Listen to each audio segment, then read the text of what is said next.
Oi, oi. Flat Earth British, Martin Leaker speaking. Welcome to Flatterday. Double flat thumbs to infinity thrice. So you're probably wondering what that feeling is you're getting right now. That's your special Flatterday feeling that you're getting right now.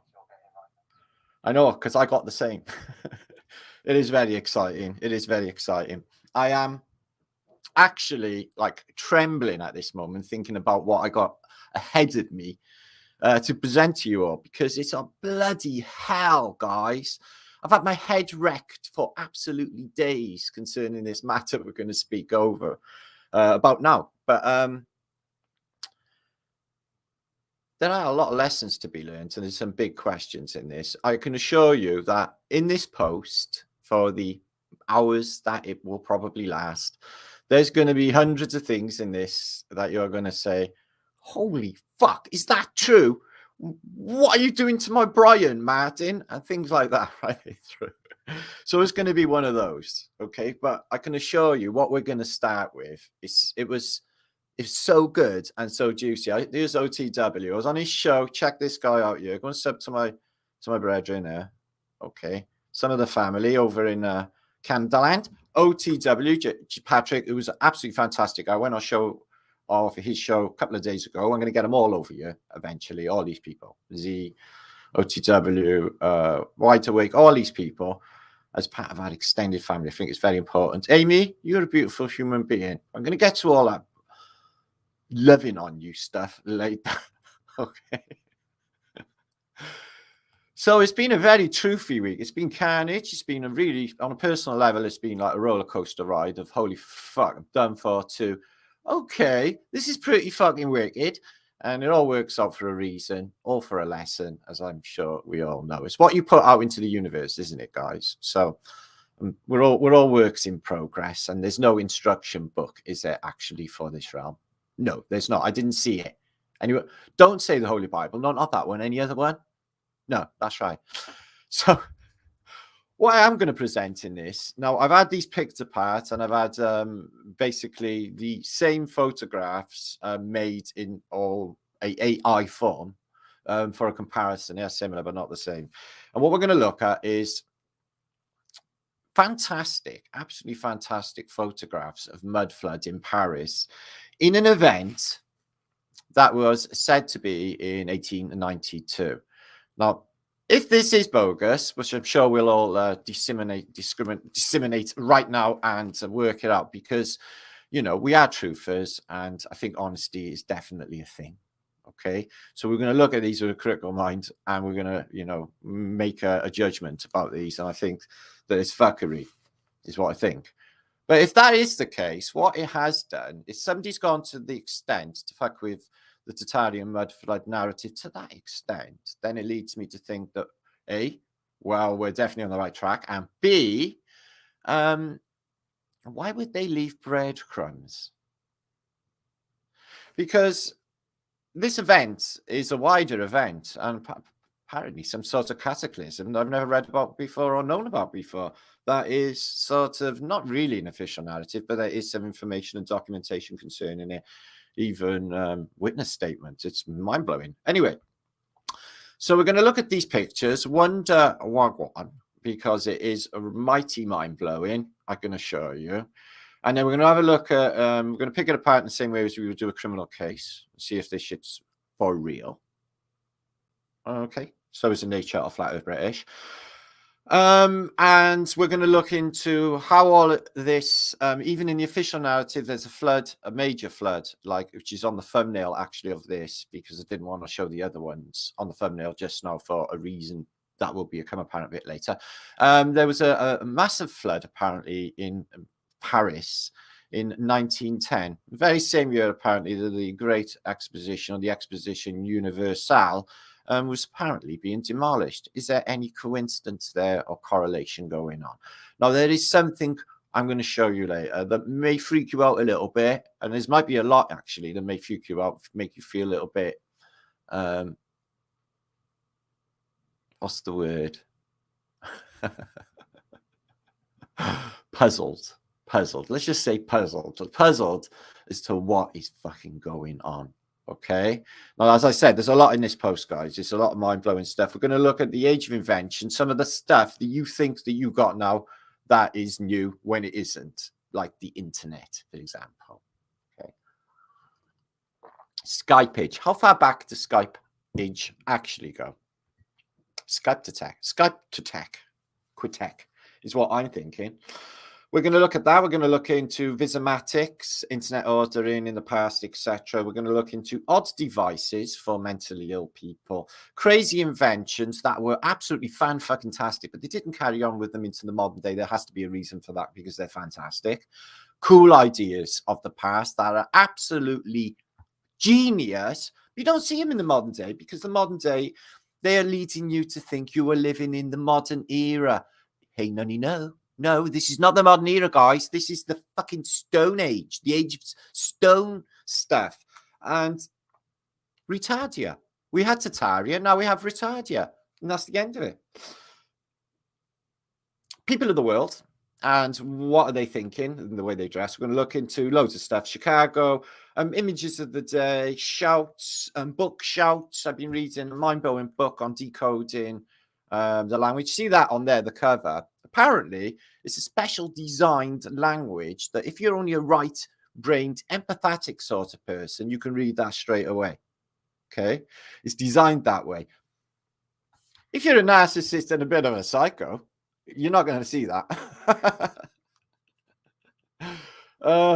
Anyway, this is the test of true love. Love wins and conquers all. There's just 1,000 things in you, and there's been a lot happening this week anyway. I've been on a fabulous hangout, as I said. Been a lot of truthing going on, and the whole community is expanding in a beautiful way that I just think is so amazing and precious. It makes me fill up with yes and emotion.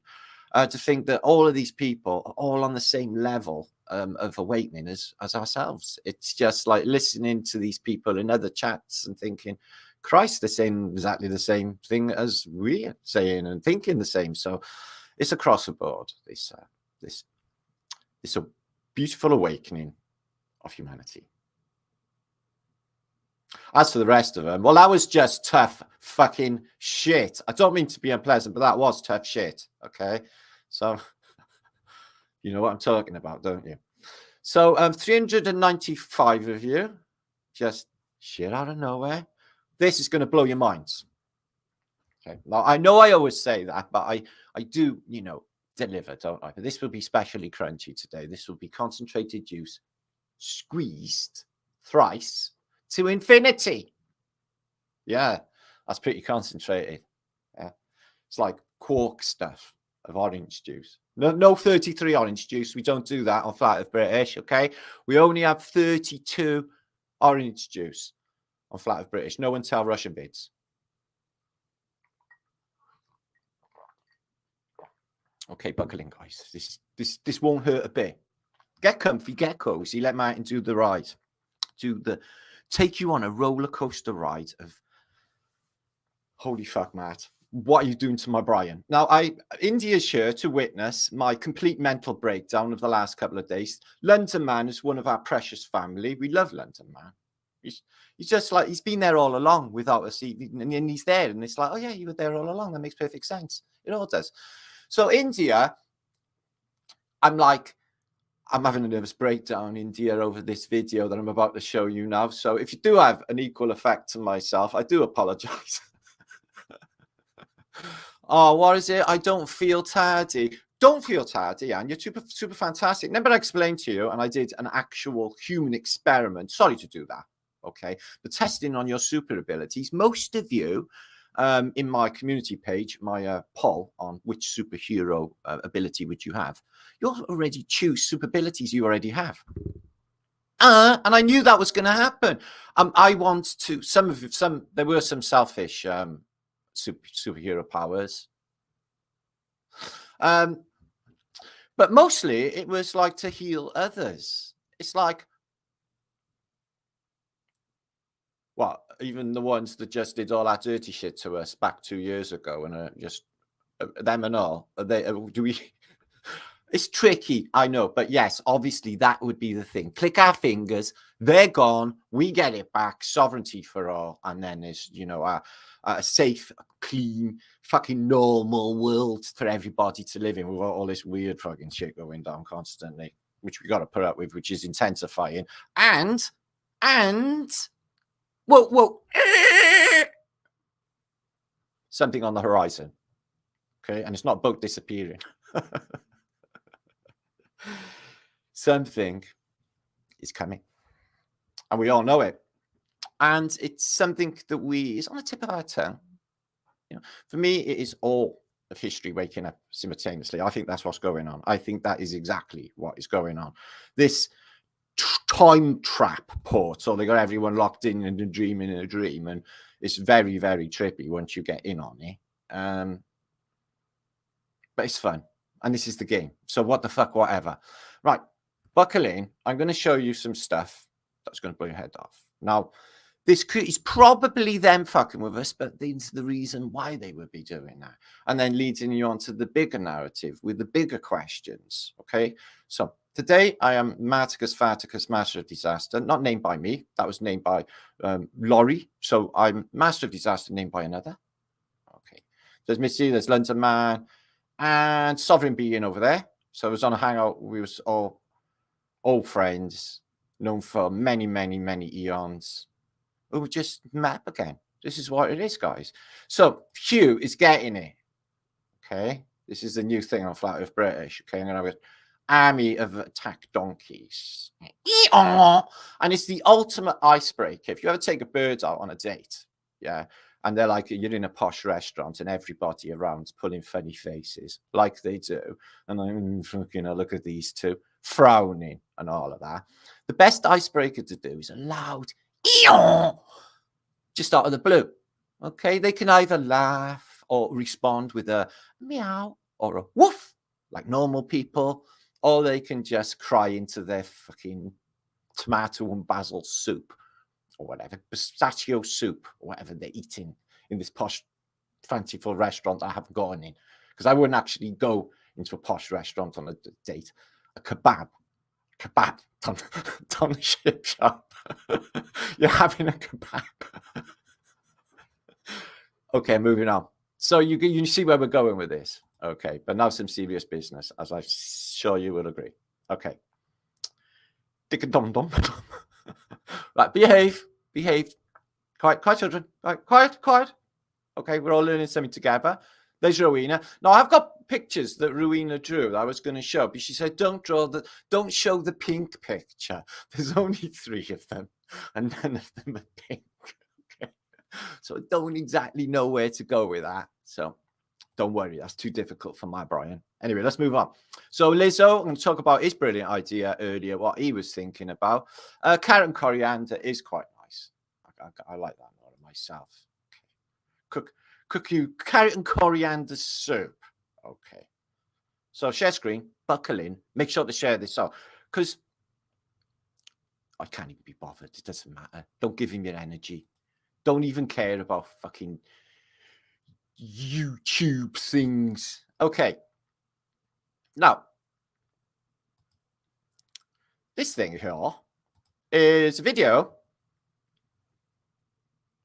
that I did pick up on Facebook from a French Tatarian website. And it talks of mud floods in 1892, and it's the French Connection Archive. And there's a long narrative in the chat feed, all in French. And when I translated it, everyone is saying it's this larger event of some sort of cataclysm when a glacier melted and there was a giant hole in the ground and all other stuff, which I can show you in a minute. So let me just show you these images because, oh, for fuck's sake. Okay, I'm coming back. Oh, I'm coming back. Stop sharing. Okay. I got the other one, which is better. That's not loading. Okay.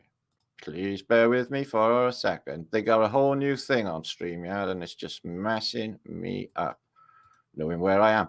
So yeah, this wider event, you can see here the Catastrophe of Saint-Gervais, a bit like Richard Gervais. He's a bit of a fucking catastrophe.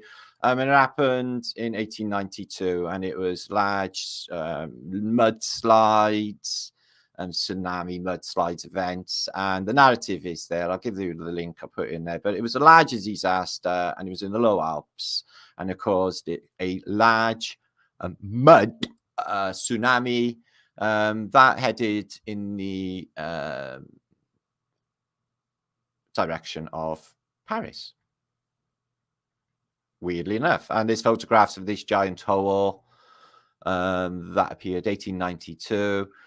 So that's the narrative. So there is an official narrative of this event actually happening in 1892. And then there's photographs available, apparently, of the state of...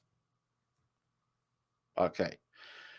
So that's apparently the Champs-Élysées. No, just stop here a minute. So apparently this is the state after the mud flood in these photographs. And remember, under all of this is supposed to be the Paris catacombs leading onto wider tunnels. Are they all full of mud as well? Or is this just plain AI fuckery all over again? And why would they go to the effort to fake a year attached to an actual catastrophe that could have been a mud flood, and this could have happened? Or are we seeing bits of truth mixed in with bits of lies? But there are breadcrumbs, because I wasn't really aware of that bigger event and that catastrophe of that level happening in France and not really being in my consciousness before. So apparently, you know, the mud or the water or whatever this sloppy stuff is this high, up halfway to the doors.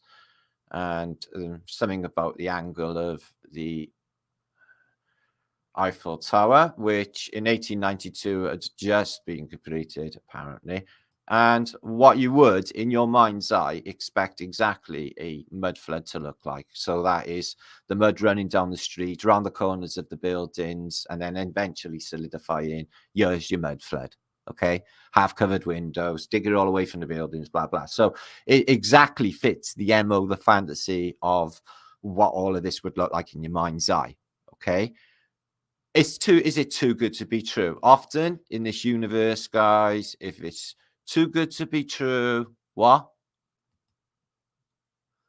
So there was also an official event in Paris, which is the official flooding of the Seine, which is not exactly going to bring loads and loads of mud anyway, because it's a bit pebbly and stuff. So where all of this mud is come from is another mystery, unless it's that glacial event. But in 1910, there was a massive flood, which is documented.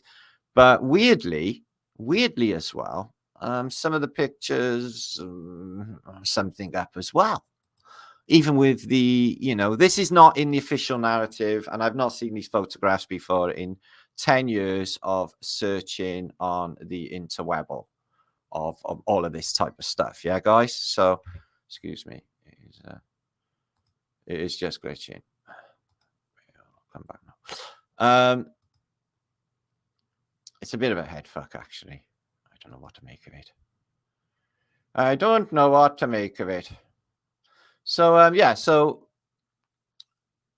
that one looks like it could be shopped. You know, where do you ever see a road when it's all of this going on, unless that was a canal or something? So, excuse me, let's move on.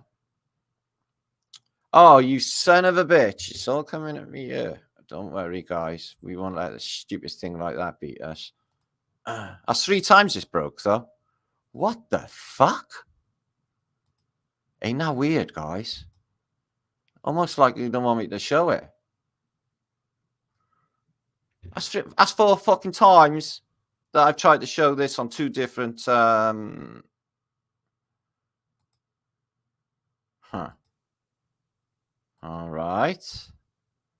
That is weird. So let me just show you the official floods. Now, that is in the narrative in the history books of this happening, and they're a completely separate type of photograph where it's actually showing water, not mud. That's supposed to be a polar bear. And remember, this place is for like mud flood cellars, as you can see there. So they would have all been full of water and silt, maybe, I guess. And the streets of Paris are full of water. So the catacombs underneath, they're all full as well, are they? 1910. Okay. So what about the Great Expositions? Well, apparently that's the same year they're taking it down. So you got a major flood, that massive, unbelievable civilization that is the Great Expositions, the Universal Exposition, is also disappeared the same year, as I will show you in a minute. So that is really weird how that didn't load then. Don't worry, I'll try again in a minute. I'll let that beat me. Weird though. That looks weird in the background. That actually looks like it's penciled in, or even like a backdrop or something. That looks like it's penciled in, doesn't it, guys? So that's even in the official one. So maybe they're a mixture of both of the same event. Okay, like they look like they're in a boat and they look like they're there in Paris, but it's an unusual. Where's all the people? Where's all the people? And just one boat. So some rescue boats. Paris is all underwater. Well, I've seen Cardiff similar to this, and I guess in some of the cities, if you live there and you've seen your cities flooded like this, so it's not exactly the same as what you're seeing with them other ones, which I'll bring up in a minute. And then it leaves this, which is, I'm guessing the pavias and a load of water, and you don't see any mud. You see a damp mark. I'm guessing they dry out the cellars, and they walk on stupid shit like this. And then people are really there off to get their onions or their garlic or their croissants or whatever they have. That looks like they have, I don't even know, are they there? Or are they just been put in there? And is that many people all just what? Gone to get what exactly? And what are these? These are pavias. What, are they floating? They're made of wood? Or is the water just that shallow? Right. So you can't walk in the water, and it's only that shallow, like half of a brick shell. What? It's about 2 inches. Oh, God forbid you should go in there. Maybe it is full of poo and stuff, though, or dead stuff. So apparently they knocked all this up to keep everyone out of the water. Very nice. And getting all of the stuff out of the Louvre, because apparently this flood's going to take away all of the good stuff. So they're going to get it out and put it somewhere higher. And the people, stupidly, if you ask me, I think this is really stupid. I wouldn't do what they told me to do. And I ain't going across the fucking chairs, Gov, and just wade through here like a man. This is stupid. Yeah. Oh, I'm just going to, you could slip on the chair, smack your fucking face, fall in. Honest to God, that is the worst idea I've ever seen in the history of ideas. That is just so stupid. God, sometimes. I'm guessing this is evacuation of some people in what looks like some suburb of Paris. Not too many people. Or they are maybe in their houses. They can't get out because of the water, but everywhere's flooded. Okay, we get that. And then it goes to water, and you're left with what? Fucked up pavias. No mud at all. Can't see any mud. So how is that? There's no mud there. I don't know what's going on here, except for they must be trying to save this street and just bring the water a little bit at a time, so making a lake in this part of the street. Maybe. Looks like they got a pump going there. Yeah, steam pump. But that's noisy. 1910. But it doesn't stop. There's a train here, right? And it's just ploughing through the water, no problem. Here in Britain, these trains go on strike or don't run if you've got wrong type of leaves on the track or the wrong type of snow. But there you are in the old days when people were tougher. And there's a lagoon which is totally flooded bloody out. And there's some evacuees apparently from this floodage. And there's the strike. So it doesn't look muddy at all, does it? It looks blocky. And it looks watery, and it doesn't look like there's any mud at all. Okay. This lady, yeah, she lost her legs. No, she probably got her legs, actually. Probably just putting her knees up. So she don't, like wet feet's going to wreck your day. Well, wet feet's nothing, yo. Wow. I'm going to show you all a little lesson later on about how fantastic it was to be like a kid in the 1960s. It's like, health and safety, what's that? We didn't have health and safety. We used to jump off buildings with umbrellas, being superheroes. And guess what? Some of us are still here. 700 of you just shown up. Absolutely fantastic. You just give me a second. Let me just work on this weird video of this mud flood that has 2 different formats, which have conked out on me, which is really, really weird, to say the least.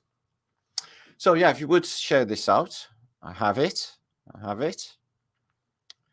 Bear with me, beautiful people. Okay. Now, I just shared my screen again. So in contrast, this is supposed to have happened like 10 years earlier, and is supposed to be this 1890, 1890s event. No, just bear with me. Okay. So let's have a look. So this is in contrast to the 1910 event, the 1891, excuse me. And so it looks like water's rushed through on that. So let's just presume that somebody's messing with us and we're being set up again with these images, and somebody's gone to the effort to create AI, a mud flood. So as I said, India's in the chat right now. She's Holistic Media, and she running through one of those AI programs because she can do all of that stuff. And asked them to recreate a mud flood Paris 1891. And there are, look at that image. There are some similarities, but these are much, much better. Somebody made a lot of effort. It's like the streets are washed away. And then there's a person standing in what looks like what your mind would tell you a mud flood would be exactly like. And there. Like toffee, like gloopy mud, like lava coming down the street. This is not, there's a difference, isn't there? But her legs seem a bit transparent. But these are, the weird thing is I was wondering, because they were a bit concaved along the edges, and so which sort of supports that the Demi Bruges glass plate images taken, which they wouldn't ordinarily take in an 1891 period anyway. And these are capturing action shots. So the person who's got the camera is standing with his tripod where exactly when the mud comes in? You see the problem? Bit like NASA with their stuff in space. There's a guy hanging around in space taking photographs. And this, for example, it's just like there are people out of the mud and there are people in the mud. But Statue of Liberty looks a bit, Eiffel Tower looks a bit wonky, and there. So the other case scenario is what we're looking at is the photographs of the 1910 event when the water, look at that. That is just nuts. When the water's actually, oh, there's something definitely off of that image, isn't there? When the water's receded and they could have left mud, but I can't imagine all this coming out of the Seine because it would be 1 trillion tons of mud, isn't it? It's just like, where's all this mud coming from? Because the Seine's not really that. Look at that. And that's exactly what you would imagine for a mud flood. But then buildings, something off. Okay, that is the apparently Louvre, water outside. Look at that apocalyptic scene. But again, they haven't got the curves here. So this is a completely different format to the other photographs. It's not bending here. So it's not that glass plate, but it does look glass plate because it got the spots on it. But that can be fluffed up to make it look like they're glass plates, which you wouldn't have used at that era. Again, with the dots to add that apocalyptic thing to it of mud. So on guard. It's best to be exposed here before everyone runs away with themselves and thinking all of this is, real. But we will leave the question open as to why they would go to such efforts to fanny her up and blow our minds in such a nature that somebody might grab hold of you and go, yeah, man. Oh, London man, you don't have to do that, brother. Oh, much love. Thank you. And that, look, a big pile of mud and all of this. Half buried windows. Quite interesting that they did that. And there are little things in this which sort of think, you think to yourself, well, is there some of this is real and some is not? Yeah, that Art Trion angle, I don't know where you can capture that in Paris. That's just bollocks. It's not there like that. It's like square and bulky and not near the water that close. And like that. Anyway, it's just like, no, there's no angle. You can see that like that. And inside the buildings, all full of mud. So, fantastic if it was absolutely real. We would have discovered something really exciting and wow, mud flood, 1892. But it's still, regardless, there was a bigger catastrophe and they might be pointing us towards that. And there might be elements of truth because there's definitely breadcrumbs in this, guys. Look at that. Mud flood. So there's an overhead shot, which I'm wondering about. Is that a balloon that took that? Oh, yeah, probably. And look at that and that. When have you ever seen a church spire with that going on? It looks like an aerial. Not really. Ski. Emailed you my crazy narrative on it and all. I won't be able to check that right now. I got too much to check in front of me, my brother in. Not when I'm running a show. I don't think I'm really reading emails. A bit later. So inside, all fucked up and muddy. So yeah, it looks like these. Look at that. A goddamn shame that they were fuck with us so much anyway, and to go to all that effort. So still poses questions, and these are the questions. The questions are: how's all this happening with the whole place is like mashed up and destroyed. 1871 Franco-Prussian War. 20 years later, there's apparently some sort of catastrophe. We can't trust the photographs, but they're pointing us in the direction that there was a catastrophe in 1892. And then in 1910, there's a major flood, which all of Paris is underwater. Yeah, this is the same time as all of this funky stuff is going on with the Eiffel Tower. And, excuse me.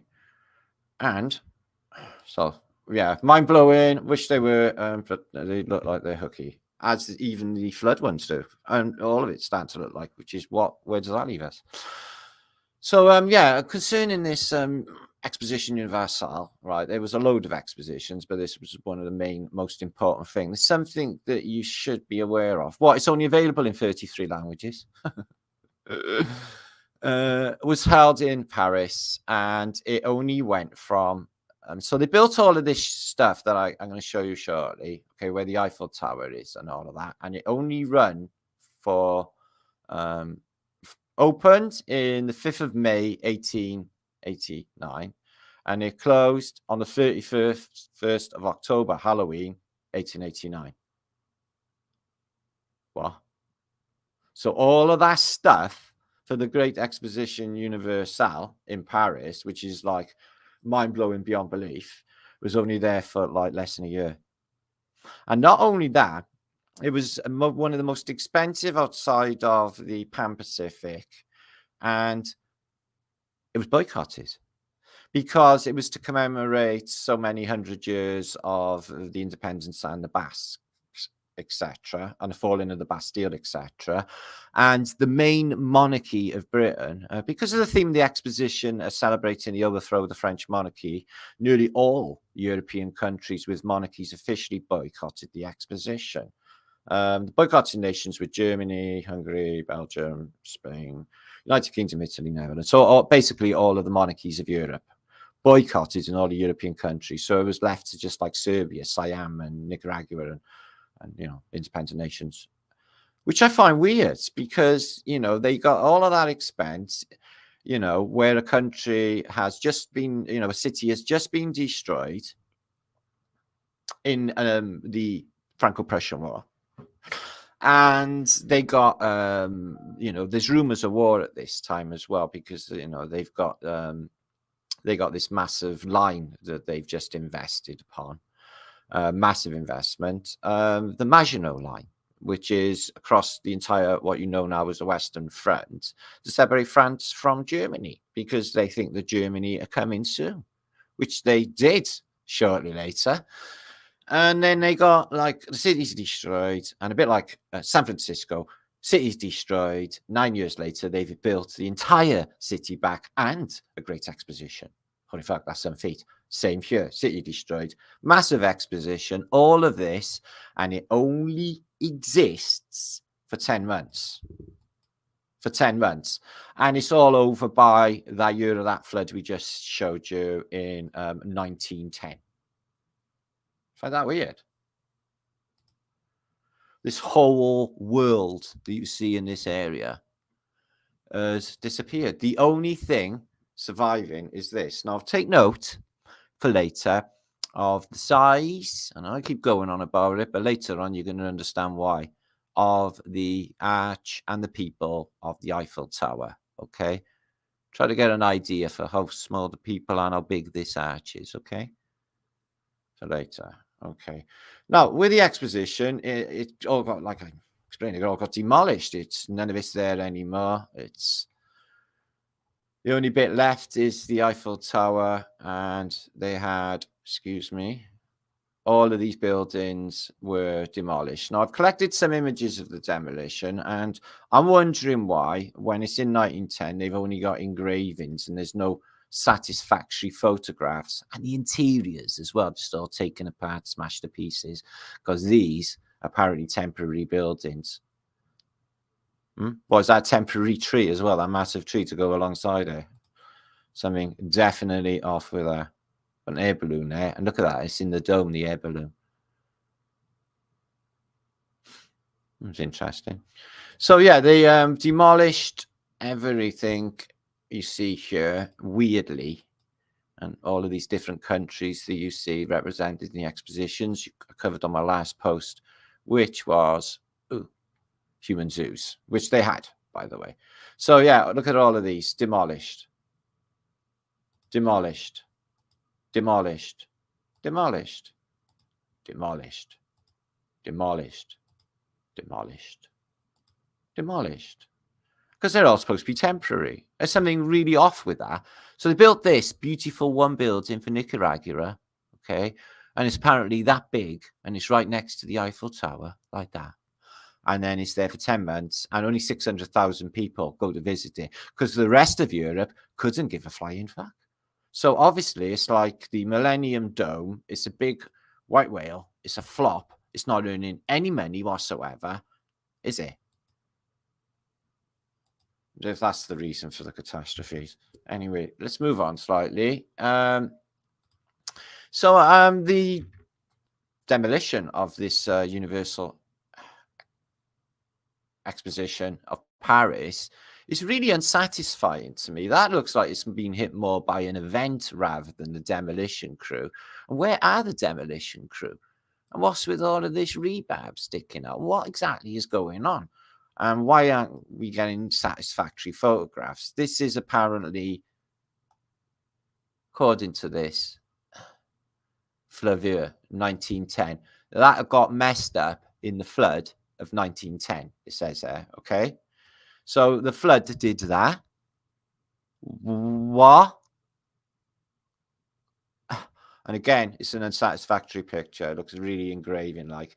And then they went on. So all of this area apparently is all wiped off the face of the earth. And then you don't see them rebuilding it all. It just appears magically. The Exposition Internationale came then, Paris, 1937, when they got all these massive Phoenician statues going on. And these, have you seen them before? Because I haven't. Not so this week. I was like, what? And that's the only photograph I can see, which is apparently of a demolition of this place. So what would be the expense of building all of that civilization to that much detail and then ripping it all down a year later? Because that's what they're telling us they do. Does that make any sense to you? So a rational thinking person, they build an entire city in everywhere of the major cities of the world. They leave them for X amount of time, people to flood through, show them what the world looks like, and then basically they're gone. No questions. There's the 1937 one, as you can see, probably making full sense of the shape of the Eiffel Tower. And you've got the pyramids going on. Again, with the water always leading up to it, like they got in Washington, D.C. And then this came up as well as a search for the expositions being dismantled. And that's not satisfactory. It's a pencil drawing. It's 1910. There should be something. And what you see is these guys here just digging what looks like the mud. And what the hell is this underground? Look, there's a window there and it's looking. So you were in there and you look out your window at what? Mud, because the mud's up to here. So there's a mud flood window there looking out that way. And there's like a bunco booth there as well, like smashed. So everything just smashed. And there's that giant rotunda, which was an exhibition centre, massive circular exposition centre. Again, right, this is the search for the expositions going. I'm like, no, there's no expositions going on there. I'm looking, all I can see there is a ton of cats and a lot of men digging mud out in like cuts and taking in mud out on cats. I can't see any building or anything else going on other than that. I can see the retainers that are holding up the side of this giant wall here because the mud's gone, apparently. And this is like the the images you see of Boston Bunker Hill, where they're digging the mud out and removing Bunker Hill because it's got like Egypt on top of it, an Egyptian obelisk. It's like, we better remove that. People are going to know. And that's what you guys hear. It's no buildings as such, and they are just definitely removing a ton of mud. Would you argue with that? Again, search for dismantling the expositions. I'm like, okay, so there's only one photograph, but that could be just like building it, or after the apocalyptic events, or in between, or one of the other ages. It could be any number of things. It's the reason is the only photograph of the dismantling the great expositions in 1910 should have a large collection. And there's that rotunda again, pencil drawings. And what are they doing here? They're digging a tunnel into a mud hill, and there's another mud hill with another tunnel in it, and men digging into mud hill. I'm trying to work out what that has got to do with the great expositions when they're just digging mud out in all of the photographs of when they're getting rid of the great expositions. And here they are, the photographs to back it up that all of this shit went on. Some sort of event, and somebody gets killed. You get that a lot in the great expositions. There was an accident, an army, whoever these photograph people, they grab all the interesting photographs. I've noticed this much with them. So here's a question for you. So here's some photographs of the super fantastic, okay, at the age, turn of the century, expositions, that world there. Can only imagine what it would be like to be in the presence of such splendor, because I haven't yet, not in my existence, because none of it is here anymore. The size of the Eiffel Tower. Okay, well, let's get some people in perspective to this arch here. Okay, 1, 2, 3, 4, maybe 20 times higher to here or more. Okay. And he looks quite small, and he's right underneath it there, but still, it's not great height there, maybe 100 foot, 50 foot maybe to that bit there.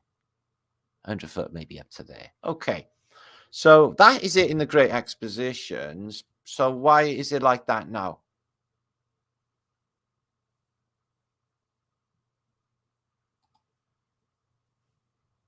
It's not the same, is it, guys? No, it's not the same Paris. And it's not the same Eiffel Tower, guys. There's shit tons of traffic and a massive boulevard under you, and people are like tiny little fucking dots. And here. And here. It's not the same. I am absolutely convinced that it's not the same. As crazy as that sounds, it can't be. And it's not perspective, because I got, I'll show you more. It's just crazy.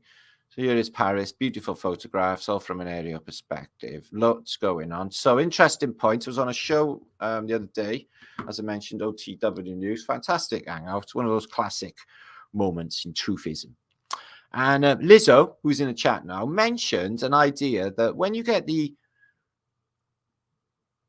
empty cities. And then suddenly there's a shit ton of people all of a sudden. He was wondering, and I think it's a brilliant suggestion, whether they were bringing them all in on air balloons just for the movie set. Few snaps, and then off to the next city, and they were all still empty. It's a good one, Lizzo. It's a good one. I'll be giving that some thought. I really do like that. And I noticed with the past as well, considering they're all uniformic buildings and fabulous, they can't get the same mentality together for actually driving down the road. This is a whole load of fuck no, isn't it, guys? How many people are getting killed on a daily basis? It's like, it's every man for himself. I don't even think they got direction of traffic going on. I don't even know. But it's like, so they can get this going on, but they can't get like this going on. They're the same people. They're actually like, what's that up there? It's a little wire there.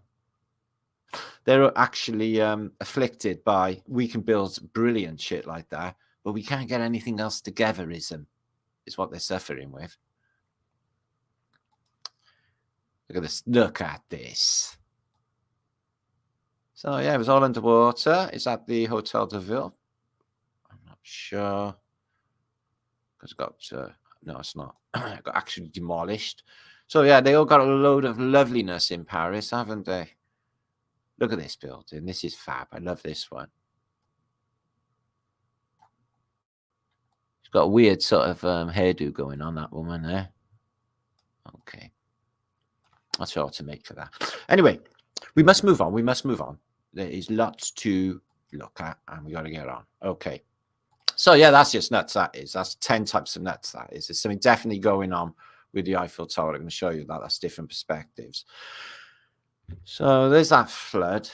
Still makes no sense with mud flood cellars. Why, you know, they're expecting the same to flood, and a lot of preparation on wet, slippery boards where you could break your neck and fall face first into the ratty, pissy, shitty water. Does that make sense? And there's that same.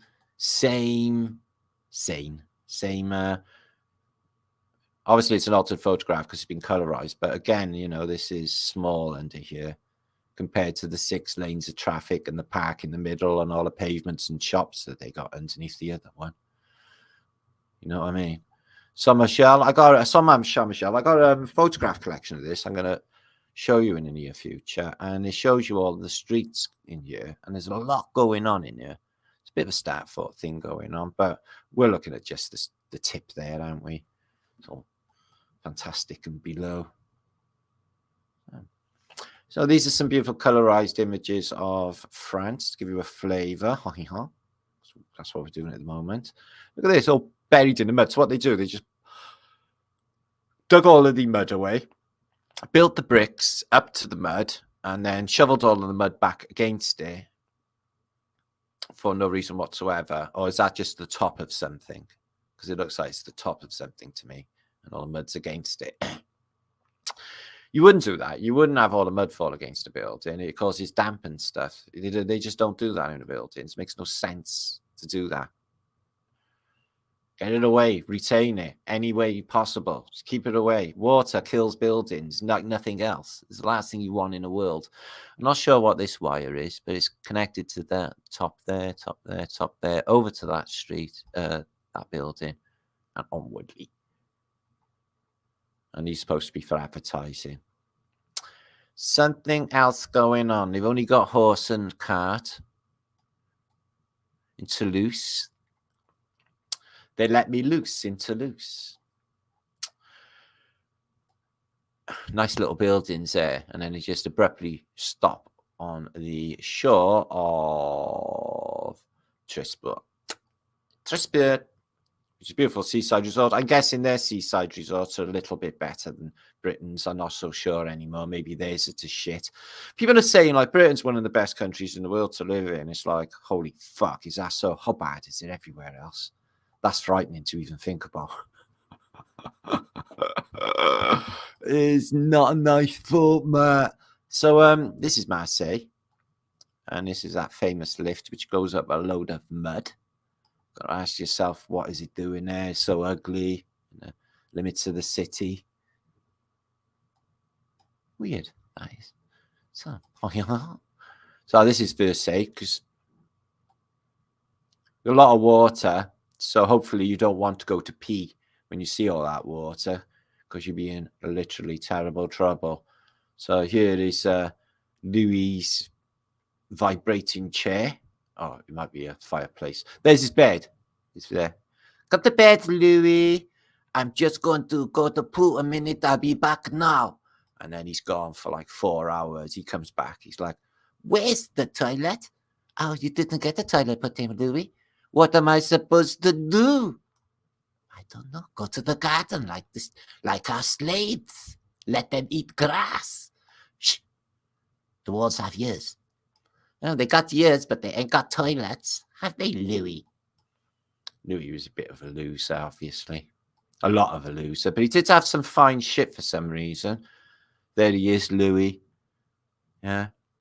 Wandering with his head down, praying that he's going to find a toilet. Yeah. Needs to sort that out, because she's waiting for him. Pretty historical picture for you all. Did you see that there? I know. I invented that for you. This is interesting. Look. Water technology. Source, the hospital. And it's got like a Faraday cage around it and a fountain. You see that? I think they're magnetizing, electrifying water for healing purposes. Exactly what it looks like, actually. A wheel within a wheel. Pretty good, isn't it? Oh, yeah. One Timmy's S says he's late. Okay. That's okay. Don't do it again. Get to the back of the class. I don't know what they announce. I'm late. So, I don't know. There's a whole lot of fucked upness going on with this church. Excuse my language, but this is in a historical context. And if I'm honest with you, I'm reading this book about dismantling the English language, and there's a whole lot of fuckery going on in it with that. So there's the Alps. I went to them last year. They were very Alpy. As you'd expect. Beautiful, isn't it? Nice added colour, though. And what we got here? Dunkirk and fucking hell. I wasn't popular in Dunkirk. The one night, I went to a pub and the woman said, we don't have...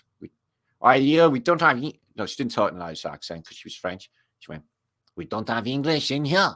Because basically, because of what happened in the war, and the city got a bit fucked up. But that was like, well, we're just trying to get our army off your beach. We're taking your boys with us. Stop fucking moaning thing going on. Anyway, forget all that. And I told her I was Welsh. She said, you too. So, she was discriminating against everybody, which is fab. Anyway, so this is not, singular discrimination. It was everybody. So, yeah.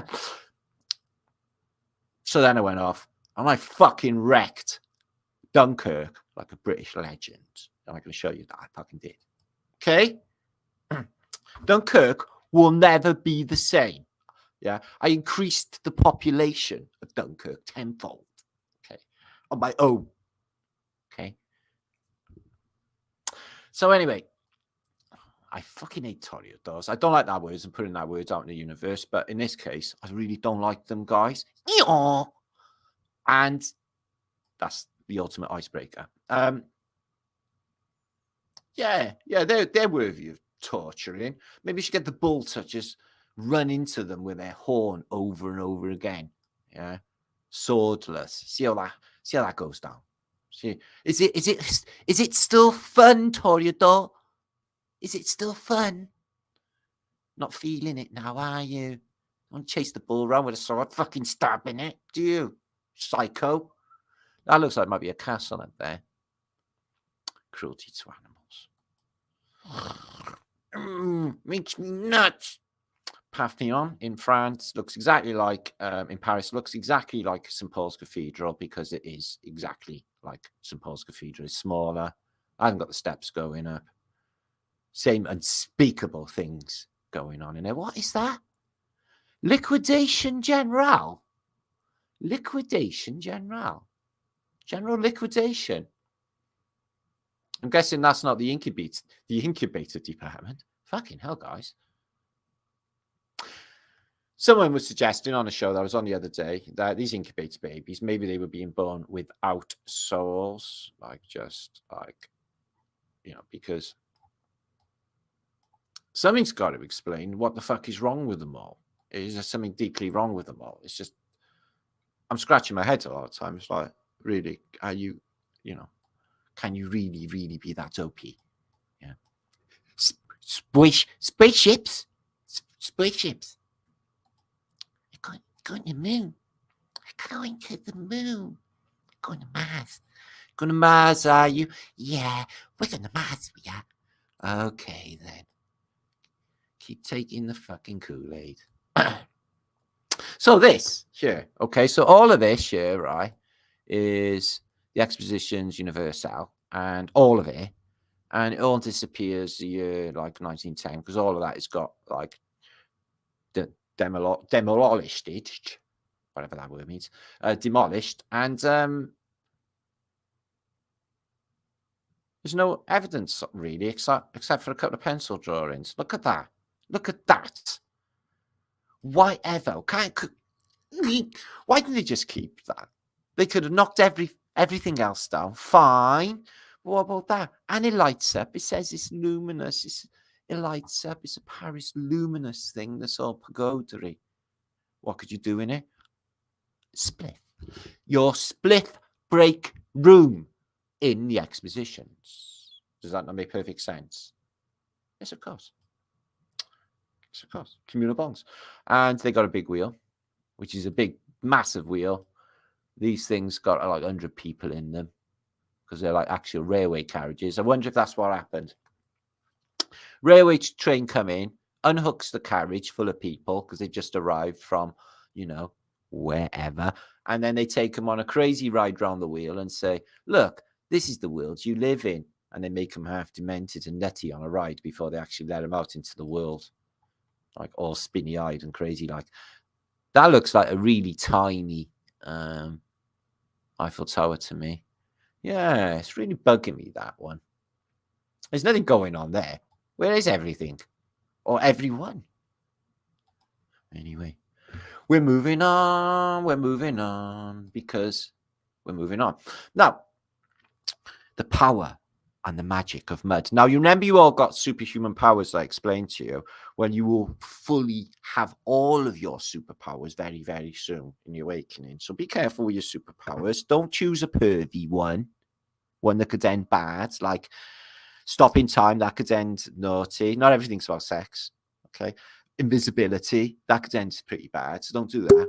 Or maybe not in every case. But time travel would be probably my favorite. I like that one. Time travel is pretty good.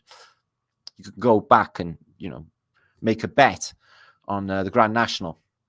So what we find here, right, is the clue here I want to talk about is all of these Babylon are dressed in like Gestapo clothes because basically all the American army and all the armies of the world and all of the police force now all ripped off the German helmet from World War II. No, they did. And, right, they can't walk in mud. So how did, the armies fight one another in armor at the Battle of Agincourt with Henry? Anybody? Battle of Crespi? You fall over, you're fucking dead. Yeah, none of that went on because this is a prime example of why you can't fight on a medieval battlefield in armor. Stabby. Okay, watch. Now, this is Sweet Justice. This man, he's not affected by the mud because he's a magic mud wizard. He can just float around. And he's only trying to give him a leaflet, and they're really, really rude, as you'd expect. You bullies, you fucking fascists. Look at her. Look at her. She can't get out, can she, on him? It's like, hello, love. Look how he's being kind. She's lovely. He's a lovely mud wizard. Okay, mud wizard. Unleash your power. And he only breathed at them. Look at them, you floundering fuckers. You're never going to get out, any of you. You will all die in mud. You know that, don't you? You, right? Oh, you're going to hit him, are you? That's not very nice, is it, you fucking bully? He was going to hit him then, guys. He was going to hit the mud wizard. It's all right. Mud wizard's on here. He's 10 times bigger than him and more intelligent. And he got superhuman power. You rude bastard. Why didn't you even have a look at it? Why do you think you're fucking dead in the mud? Do you know what that's called? That's called karma, and God fucking you up for being evil. Yeah? God 10, devil 0. You did it again. You spastic. Right. You deserve that. You fucking... Yes! I fucking love mud wizards. So never underestimate the power of your mud wizard powers, guys. Let me just tell you that. Right. Films. What we're going to look at now is, I showed London Bridge on my last film, but Blackfriars Bridge in London, yeah, in a different time completely to now. And we're going to have a look.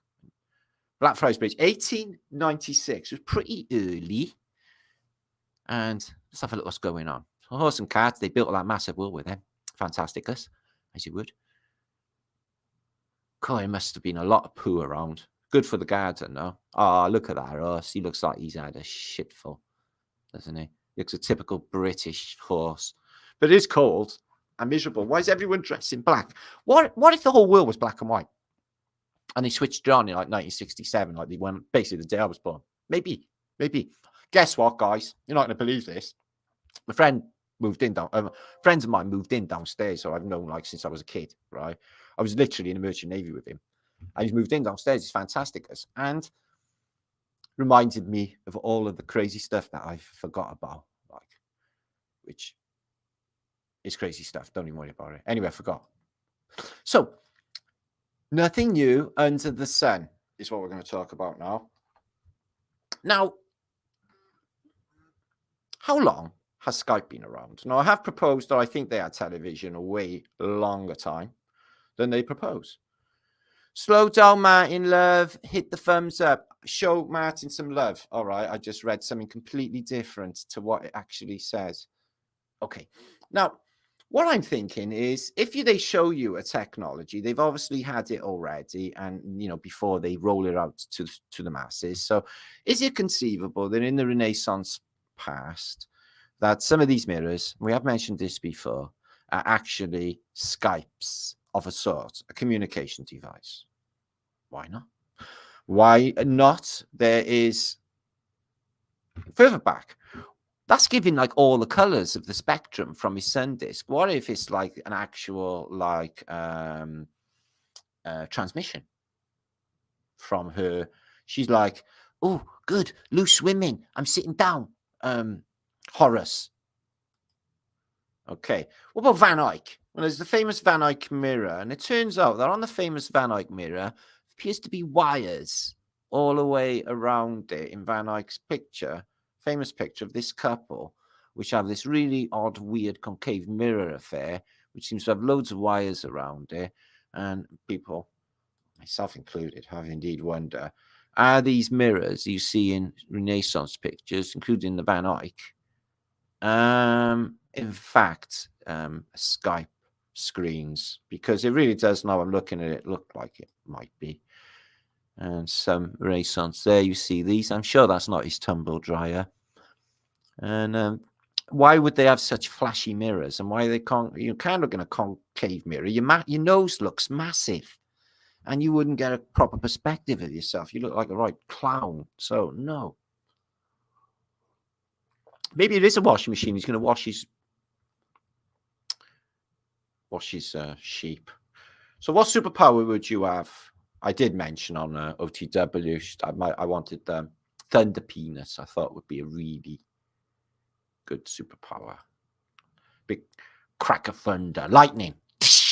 Not dangerous, subtle and gentle. Anyway, so they have had Skype since at least 1936. So before the Second World War, okay, they had German Postal Service were doing Skype calls using television. 1936, before the Second World War, you could go into an office and speak to your husband who's in Leipzig. And I'm guessing they had like Bose speakers, proper stereo, comfy seats, probably Bauhaus. Yeah, this is a whole unique, blissful experience, like meeting God, something like that. Yeah, and that's how they work. Television's been around quite some time, and been able to transfer the image as early as 1930s. Now, the Nazis had CCTV in some of their camps and some of their operations. So they had television monitors in World War II also, but they reeled it all out after World War II. Everyone got their telly just after, in time for the Queen's coronation. But Berlin to Leipzig, Skype calls, no problemo whatsoever. And here's a glimpse into this television unit. So 1936, okay. But we also know all technologies released to the public usage has been previously tested and used extensively by military in many wars during the preceding 150 years.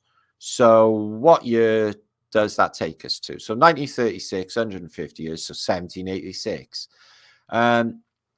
As it's no secret, lens and electric cables existed before 1786, then imagine Queen Victoria or Napoleon sitting in their chairs in their palaces watching on the wall how battles in Tartaria were being fought and listening to their generals and giving them orders real time. Makes sense? Why not? I think so. Queen Victoria's only died 20 years previous to this, and their technology is already televisions, guys. Why wouldn't they? This is in the 1920s, wireless phone technology. You can get this video on YouTube. It's Pathé. I can't show it. I get copyrighted. They walk down the street. They're using the aerial as an antennae, okay? And they are getting wireless. So, and they're using the fire hydrant bollard thing as either for a charge of some sort or possibly for earthing, one or t'other. And your internet is not new. It's not new. It's been around for quite some time. And this is Visomatic. So you could go into a Visomatic store in the 1950s, go through an online catalog, exactly the same as you do on Amazon or eBay today. Choose your item, read all about it, click if you want it, and then the Amazon guy will deliver it to your house exactly like they do now. So there it is, Fryman's Visomatic order office. And it's curious how this didn't get like expanded upon, and then it's like sort of fluffed out, and then they bring it back like in the 90s, like it's all fluffy and new, isn't it? Mail order catalogs have always been around, guys. No kids in Britain would have had a school uniform if it wasn't for mail or any clothes, really, if it wasn't for Kay's catalogue. So these were these Visomatic things, quite flashy in them. Visomatic, and there's the instructions. Don't click it twice or you'll buy yourself 2 items, and they're very expensive. So I'm guessing the mothers dragged their children to do a bit of Visomatic online shopping. Okay. And look at that. Is she working there? She looks like an air hostess. Okay, let's have a look. These people look fine. They're really clean and fine. Don't see any shit anywhere, do you? Everything's so spotless. Oh God, mind you, everything stinks of fags. But they're really good cigarettes back in them days. And there he comes, Mr. Visomatic, Amazon man delivering your parcel in the 1950s. Okay, use your vibrators. Shh. To I doubt they were ordering them, but I'm just saying that could have been a thing. So you can look at your new bike.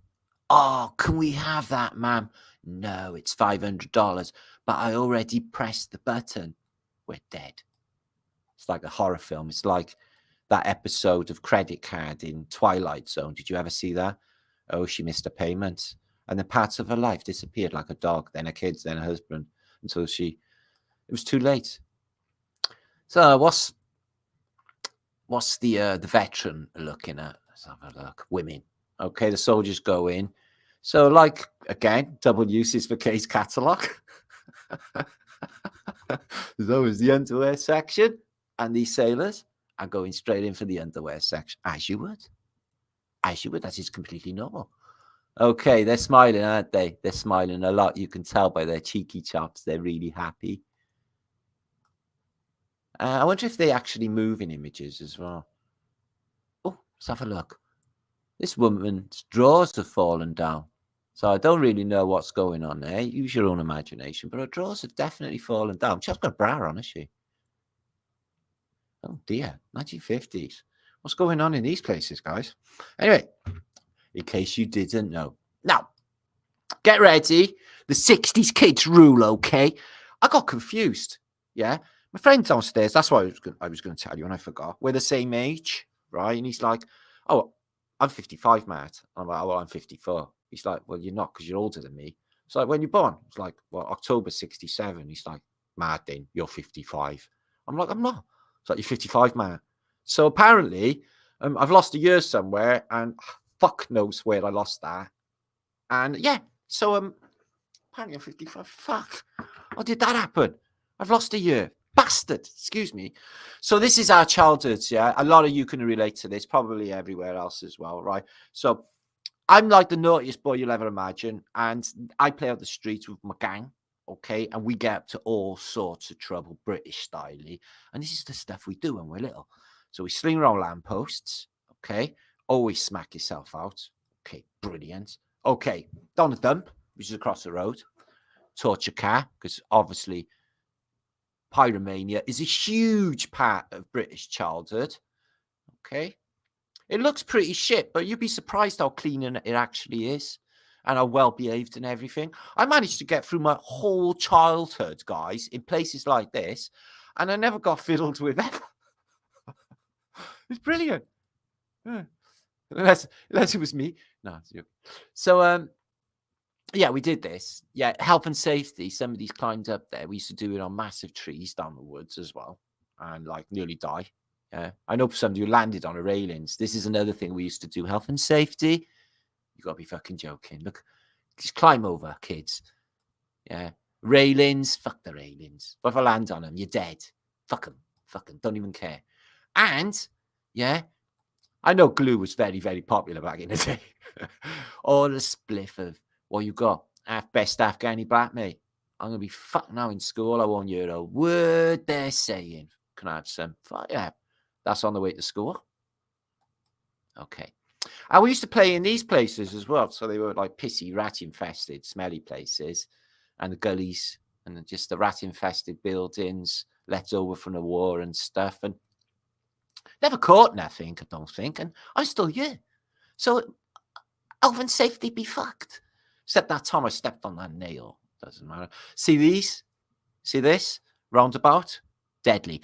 I was like literally doing that centrifuge thing where you put your feet here and hang out on my own, going round and round and round, and my leg slipped under the roundabout and it was jammed.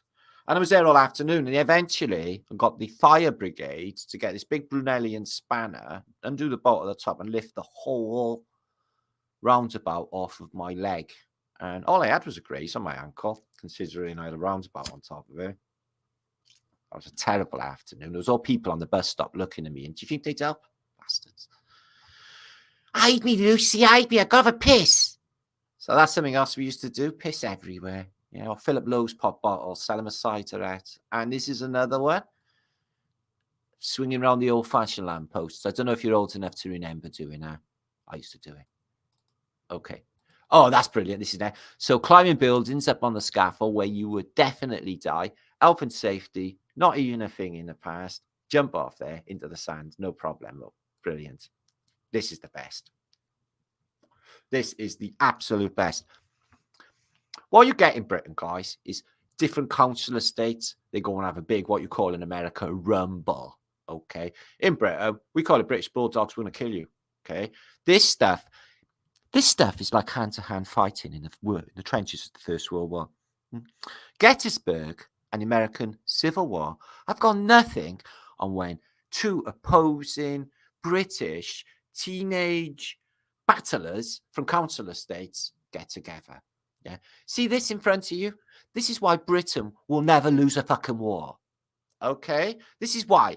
Okay? Because they're all proper mental and they will fucking kill you. Okay? For not being from their street. Get down your own end, this is. See that? That's you better get down your fucking own end, mate. I'm going to smash your fucking brains in. This is British life. It was fantastic. Yes. And then brick fights. I got a scar right in my forehead. Look at him. He's brilliant. Look at his face. Guys, How can brick fighting not be good when that little face, look at that little face. He's the happiest kid you've ever seen having a brick fight. Yeah. And whoever's over there, or passing train or whatever, car, doesn't matter. Bricks, bombs, fire. It's the 70s. Fire, as I say. Get the massive bonfire going and then jump over it or walk through it. It doesn't even matter. It's the 70s. No one ever dies or gets hurt. Or the 60s. And we used to play this as well. Splits are pretty good. Managed to accidentally stab a girl in the ankle with a potato knife playing splits. And boy, did she fucking scream. The worst part about it, right? When it stuck in her ankle, right, it went twang. The knife went twang. Like a tuning fork, because it was really in there.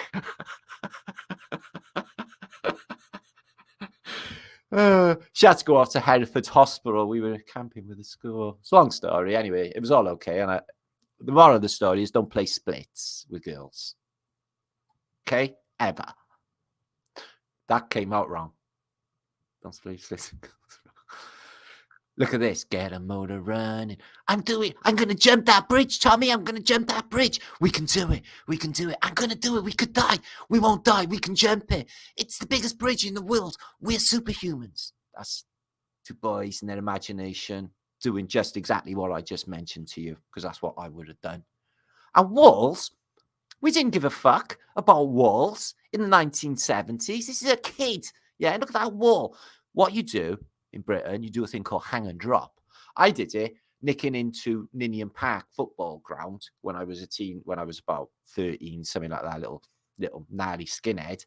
And I literally dropped over the wall, but I didn't see the copper that was standing there, and I landed straight on his fucking head. I landed on his head, knocked his helmet off, guys. And he came after me. He didn't catch me, though. I'm too quick. You won't catch me. We're a bumblebee. You won't catch me. So, health and safety be fucked. Yeah. He's all right. He's already impaled his shoulder. That's a brick fight going on. He got a brick. These old men could get it in the crossfire, but like, you know, collateral damage and stuff, guys. People got to die. Look at that little boy. He don't care about falling on them. Guys, he's probably still alive now. It's that sort of attitude that keeps you alive. It's only tippy-toeing, I might get fucking hurt through reality. That's going to get you hurt. I'm going to show you with that. Okay. You might pick up the odd scar along the way, but you know what to not do the next time. It's God's little lesson to not be so silly. So yeah, smashing at bus stops, that's totally normal British behaviour. Not that we had many left because they were all smashed up and stinking of piss. A good one is we used to throw the bus seats out of the windows at people. It was brilliant. It's like, yeah, cop for this seat. Derelict buildings, you nearly die in these. It was all right though, guys. They were full of rats and maybe a homeless person, and you stepped over. But look how adventurous. Can you remember how happy you were them summers, guys? Can you? No danger, no harm ever come to you. It was fucking brilliant. Look, I can imagine what they're talking about. Did you see it? Yeah, I seen the fanny. Having a fag.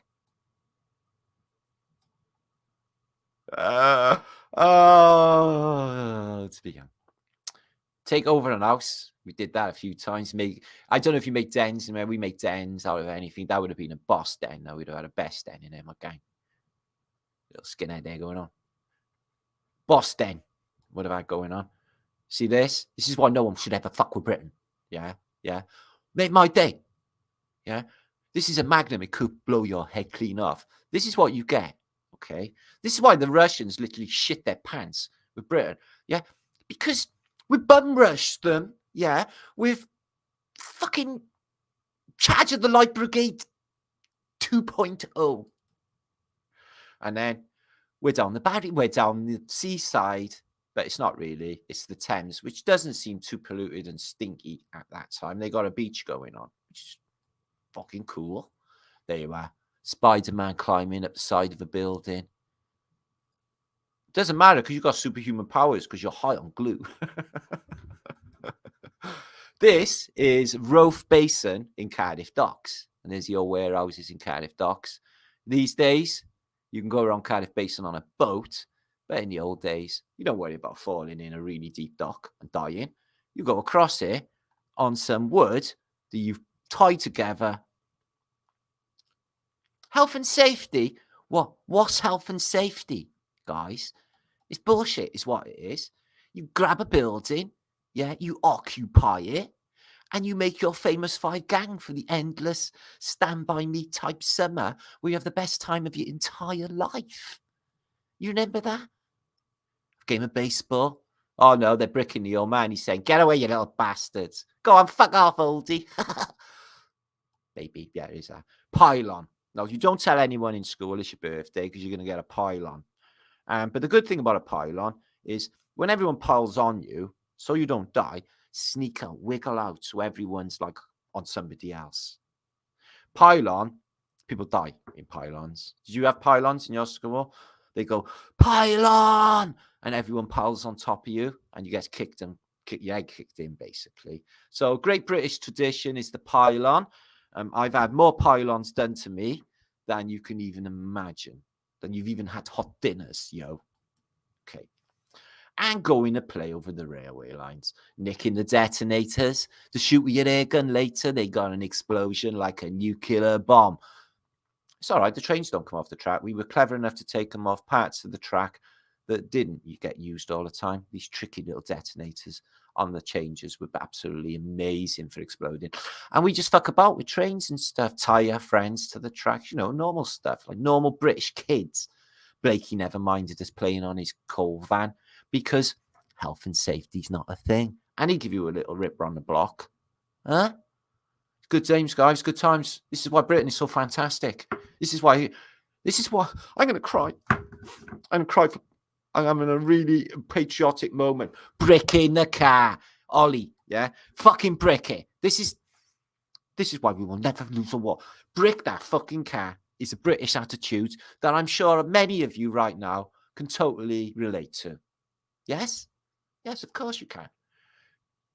Playing dead.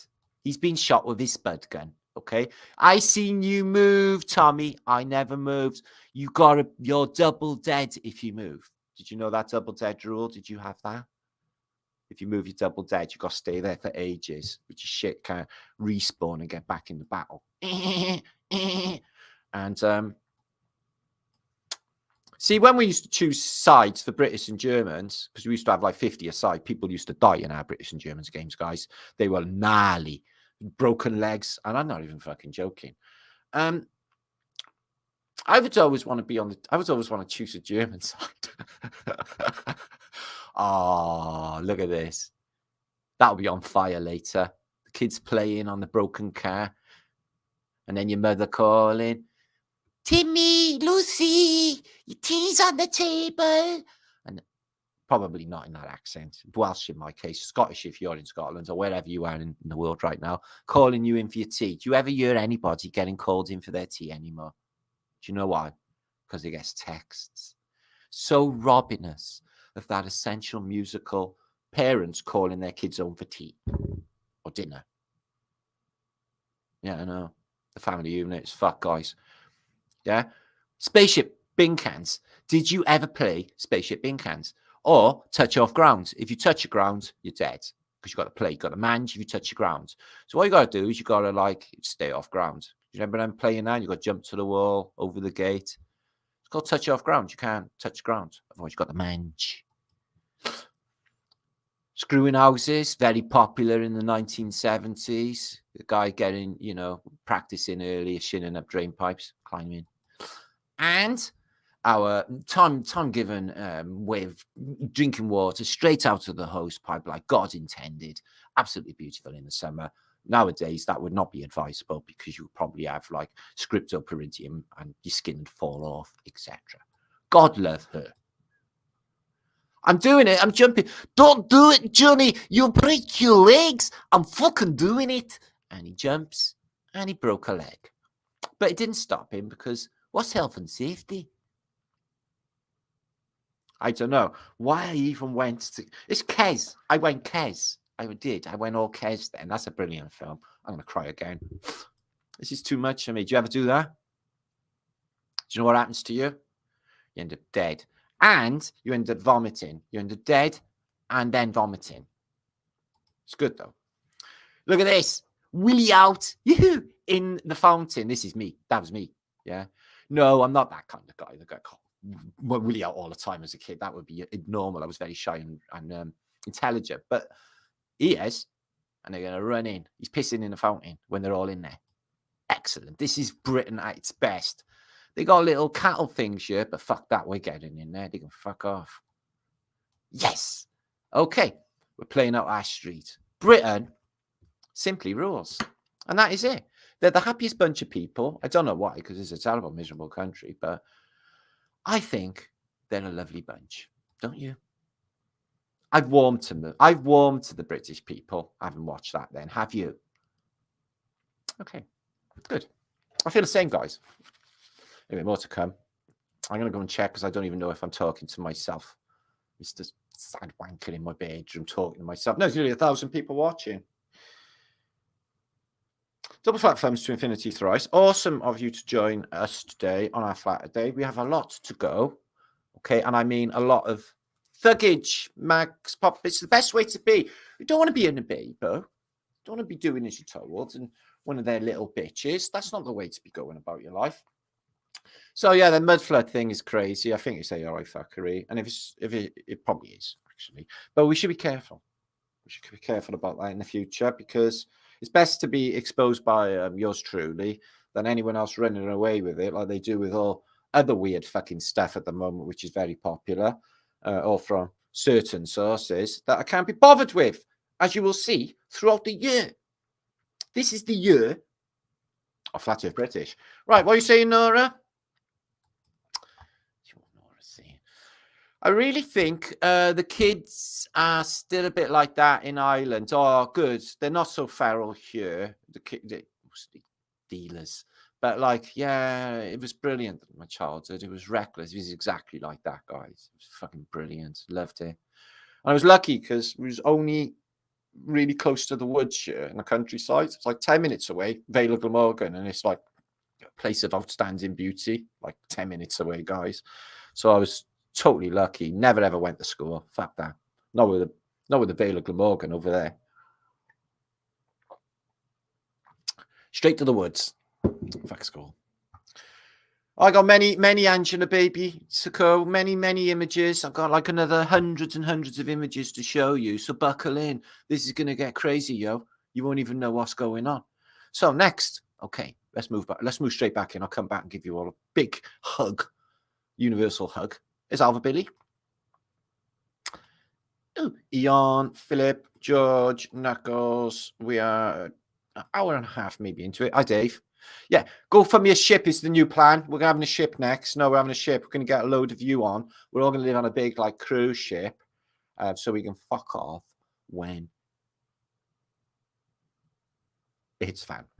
Okay, then you're already telling us like their doomsday clocks on like 20 seconds to doomsday. Like they like to tell us that shit because they know where consciousness works and they know everyone's a gullible shitless and they just like gonna go with it. Like, oh, we're gonna die.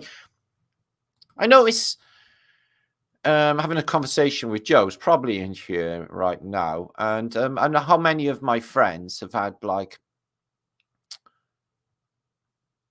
accidents where they died or nearly died.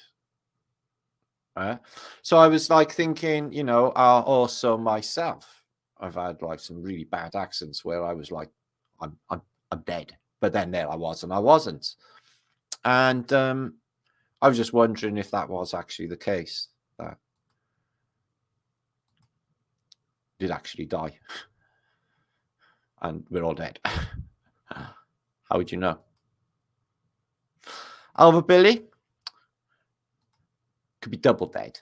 That would be better fun. So Crafty Kim, good to see you. But if you did think that they're dead already, then you're not going to be so worried about when it actually comes if you actually give a shit, because a lot of people are actually feared by that for some reason. I think like life is just like pants, isn't it? It fucks you over and you gaslit the whole fucking time. Always a nightmare. Feels like it's like a torture. Everyone would agree that something come in, we're in hell. There's this crazy awakening up in a beautiful thing wrapped around it all, and we feel empowered by that. But it's all a very confusing state of affairs. That's what I'm finding. And they do that on purpose. They're distracting the consciousness and the minds of the truthers with a load of bullshit and wank. And all of this this AI business is dangerous, but I'm on that. So you can see it behind me. Okay, and that's Boris Trumpsky, Esquire, and Hank the Wank, my brother. Okay, and that's what happened to him after he had certain things happen to his arm. Ow! Okay, right. I'm getting back into it because I've got a lot of juice to get through. Otherwise, it's just going to be a long block. Okay, we're moving back into people. No, crazy inventions. We have plenty of them. Now, a lot of these they should have carried on with, and a lot of them you will see today, but revamped. But you didn't have the, the aquatic car in the past. Now, this cannot be done. You cannot have a full pack of cigarettes and whiff it in one go because you would die. If you have 1 gram of tobacco in one puff, it would kill you. It's a lethal dose. You only have a couple of milligrams of nicotine. I mean, if you got a gram of nicotine, one go, it will kill you. So this is a plow for roadkill or animals, which was pretty standard. And that's a snowstorm. So I know what you were thinking, but no, I know what you're thinking. But it would work for that, not. Okay. Nothing's too weird going on. Maybe their swimming costumes got something going on. No, they're just sequins or something. Looks like a bit of a tree. Okay, that's not telling us anything. But this is. So she's a bit of I think she's a bit of a Bette Davis. I'm writing a letter to Daddy. I think she got like no baby at all. I think she got 2 dolls. She thinks she's got a baby. But this pushchair is connected to an amplifier and it's got speakers. So they can be played dub as you go down the road. A standard. Brilliant. As you do. And this woman, she broke her back, but she's still a fantastic pianist. So being a caring, loving world the way they are, they give her a new teak, shiny, beautiful, beautiful bit of wood piano so she can lay in bed and tinkle those ivories. Okay. But someone's still got to come along and give her the bedpan later, unfortunately. This lazy woman, I was going to call her a name then, but I don't want to put that energy out there, but she is really lazy. She's reading a book using a specially designed pair of glasses, which got mirrors in them that you can see the book. So I'm guessing she's not going to suffer the crick neck that you do get sometimes if you do read a book that you may have experienced or not. But I think she'll fall asleep because she looks like the sleeping tablet type, doesn't she? She looks like she's on antidepressants. Oh, I'm on antidepressants. I'm in a terrible time. I am. Right. Why haven't we got these? Have Russia got these? Siberia got these? I usually get cold in Montana. Have you got these? Well, this officer, he has a heated jacket. So why haven't we got heated jackets? Why haven't we got heated clothes for when it's freezing in Britain? Why can't I go in Primark and buy heated Scooby-Doo slippers? Or heated underpants to keep my gnodles all warm and cushy? That would be really nice, actually. Okay, what we got here? Oh, it looks dead technical. Oh, yes, this is the first wrapper, and he's got double decks, as you can see. He's got a lot of valve power. That's an amplifier, and he's like doing techno. First techno guy ever in the history of stuff. And he's got one of those Hitler moustaches. I wonder if they were actually popular in Britain in the 1950s after what happened with Hitler and stuff, or never happened with Hitler and stuff. Weird attitude. This is brilliant. Automatic pontoon bridge. Yeah. You need to cross the canal. Oh, but I haven't got a bridge to go across it. It's okay. We brought one with us. Is that not fantastic? Yeah. Brilliant. Genius. Now, this is interesting. They had fax machines in the 1950s. These kids are reading the newspaper, or to be more precise, the funnies out of the newspaper, which comes to them via a fax machine, which delivers the newspaper. So it's a bit like the internet today, And they had it back in the day. How did they get the information? I'm guessing through the telephone, maybe? Wirelessly? It's a good question, guys. It's a good question. What about this? Camera in the gun, so you can actually photograph your superhero spy stuff. Okay. And they had everyone buying these in the past. They not selling so good now. Nobody actually gives a flying fuck about nuclear bombs anymore, do they? So yeah, apparently you move in there. No neighbors will try and break in or gas you or kill you to survive, whatever. Boy, oh boy, oh boy. I can't believe we're also gullible. So I can only guess this is a heated bra. Okay. It's a wire, it's got like a battery, and it definitely looks like a coil, like you'd warm your kettle. So basically to keep your jugs warm. Even if you've got little Nellies, it keeps them warm. It's nice, isn't it? This is good and not at the same time. Okay. I do see a design fault with this, but we'll go with it. Okay, so this is obviously a genius invention to cool your soup. To cool your soup. Okay, so it blows the fan and it cools your chicken noodle soup down, and then you go to put your mouth to the spoon, and the velocity of the fan spinning literally slices your face up, guys. I mean, gnarly is not the fucking word. Or alternatively, you could switch it off just in time and move the spoon around maybe 15 degrees this way, very carefully sip it. Or am I reading into all this a little bit too much? No, I think it should be addressed, guys. That's just silly, see, otherwise. Glass bottom boats, brilliant. They should all be glass bottoms. You can see all the fishes swimming around, but it might make you feel a bit disorientating. I think that would be. This is brilliant. Yeah, tip me. So like, if you're delivering like your like lobby boy in a hotel or something, and you know David Rothschild hasn't given you a bag of rubies because he's a tight cunt. Yeah, go cough like that, and you look around and you go, and because he's stupid, he thinks it's a real arm, and the money goes in there, and it goes into your I got a tip box. Yeah, just all you need is that clever to grab their attention. Like it's basically say you tight cunt, something like that. This is for lazy children or women, I'm not sure which, to read. See, I know exactly what would happen there. Yeah, you lose all your circulation of your arms. They would go all floppy. You lose circulation in your neck. You wouldn't be able to think properly.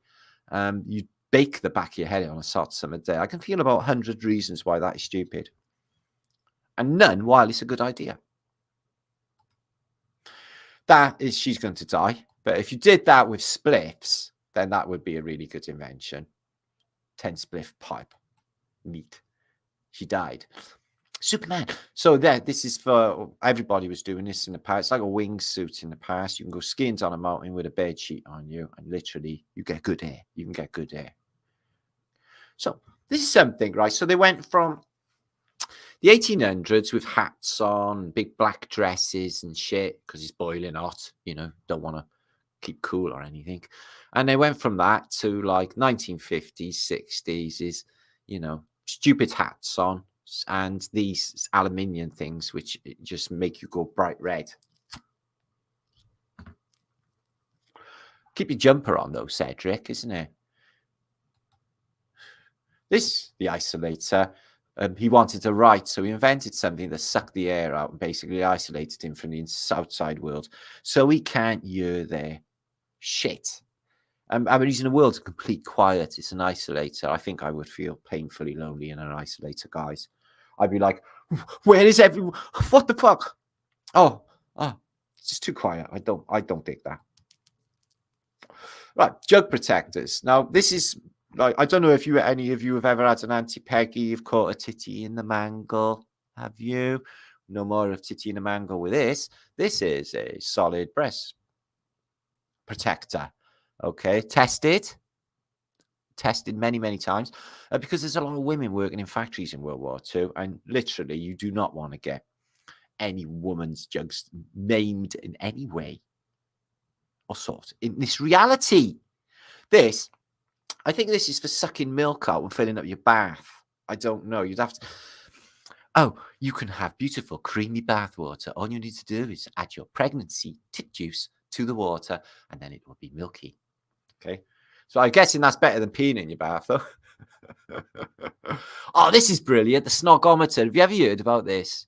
It regulates the electromagnetic waves of horniness. Okay, of horniness. So this is this young clever scientist. He's got his friend and his mother to to do this experiment for us. And when it gets really hot, I mean, we're going to need to go to the bedroom and quick. Yeah, this speaker goes bzz, bzz, bzz. It's your orgasometer. But yeah, he got his mate to snog his mother. That'll go all around the school. Don't worry, in this day and age, his mother would be on fans only page, and his mate's got a lot to say about that in school. So, as you seen your mother was doing last night, Frank. Say his name's Frank. Brian. See what your mother was doing last night, Brian.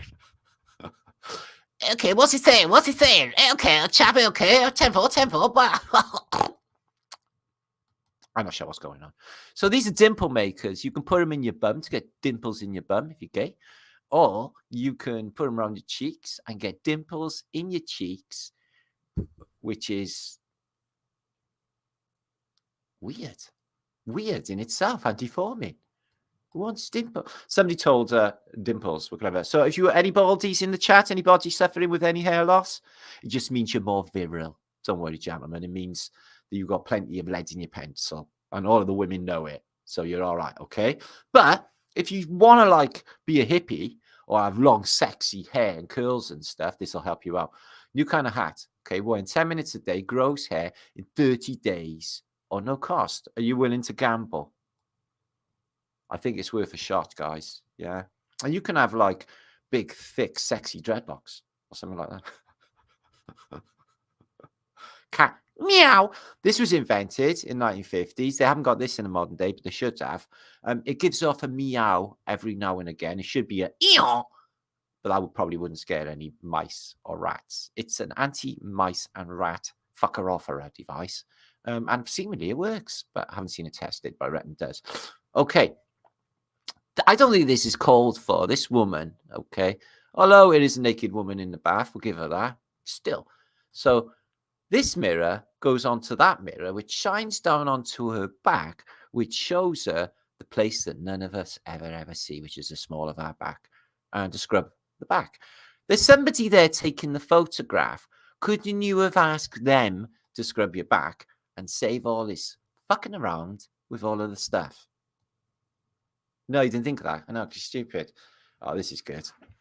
What happens, okay, when you're going for like a proper important job interview? The rest of your life depends on it. You won't get any more opportunities in life. You're getting on a bit. So this job is super duper important. So before you go in, you're going to need a big fat fucking spliff. So what you do, right, is you go away to the spliff department, allow you to the designated spliff smoking area, and it's pissing down with rain. I ain't going in there and dealing with them fuckos without a spliff, is what your mind is telling you, even though it's deadly important. But all of that will be averted with the spliff umbrella unit so you can have that I'm going to suffer these fuckos in this most important interview of my life thing and have a fat spliff, which is standard. Okay, what's going on here? Oh, you little... Oh, it's a puppy. Oh, this is brilliant. This is brilliant, guys. If you have got a wife and she's bored and she's got nothing to do all day except moan at you about not having enough fucking money, okay, suggest putting brushes on her flip-flops and getting scrubbed. That sounds really male chauvinist. Obviously, men can wear these as well, but they won't look as sexy. Okay. Look at that dog. He's looking at her going off. Oh, he loves dogs. This is brilliant. See the guys, this, okay. This is Mike Baldwin of America. He had a women's underwear empire. Now that's genius. This is Cypher when he's in, Cypher in the Matrix when he says, I want to be famous. I want to be an author. I want to be a rock star. No, I want to run a women's underwear industry. It's what he chose. And so he decided to design these. And what they do is they just cover the jug and they got glue. They got glue on them. They literally stick to your titties. And we'll show you some more of them in a little bit later because we have more inventions for you to go now. Okay. God, we learned so much together. Okay, crazy inventions, cool ideas of the past. Here they are. Now, why have you got these today? Maybe they have. So I'm not sure what glue they are. If it was like super glue, you wouldn't be able to pull them off. She's like, I feel so free. Oh, I can just let my jugs flop about and nothing happens. And there as well. Okay. Very respectful. They look too. Oh, they look like cupcake holders. But you can get a nice even back tan without straps, which is not nice, is it? It's not nice. Okay. As you do, get in a tank and have a fucking look at that crocodile. Yeah? Don't ask. He's a crocodile dentist. No. This lady, she's laughing in the catacombs of Paris, which apparently got all covered in mud and then water or one or the other, but it's all super fantastic down below the city, by the way. And she's laughing at the cross, the macabre cross made out of dead people. I think she's just really, really dozy and she doesn't get the concept of what's actually going down. Okay. So here they are. They're coming to deliver them. More arrivals coming in balloons from fuck knows where. Oz. Literally Oz. That's where they're coming from. The Wizard of Oz. This is an unfortunate man, but he did have sex once. Now, he was born with no lower torso. We got a guy lives close to me. He's got no lower torso. He pushes himself around on a board like a skateboard. Right? He's got a willy. If you were wondering, I don't know. He might not. How does he live? How does he even stand there with one arm? You're wondering, aren't you? Yeah, people got born with no bottom bits, guys. It's just like the world we live in. It's fucked up. It's weird. You ever seen one? Yeah, it's a thing. It's a thing. Okay. This woman, she's marrying her husband. She's soon to be husband later. Okay. And he's been blinded in World War I. I mean, he's got no eyes. They got burned fucking out. He's literally Neo. He's Neo in the Matrix. I don't know. He obviously hasn't seen what she looks like. She's not bad looking, though. She's not too bad. I hope she's not a fella. And she's marrying him for some reason. It says there's no boundaries with love, is there? Beauty is in the eye of the beholder.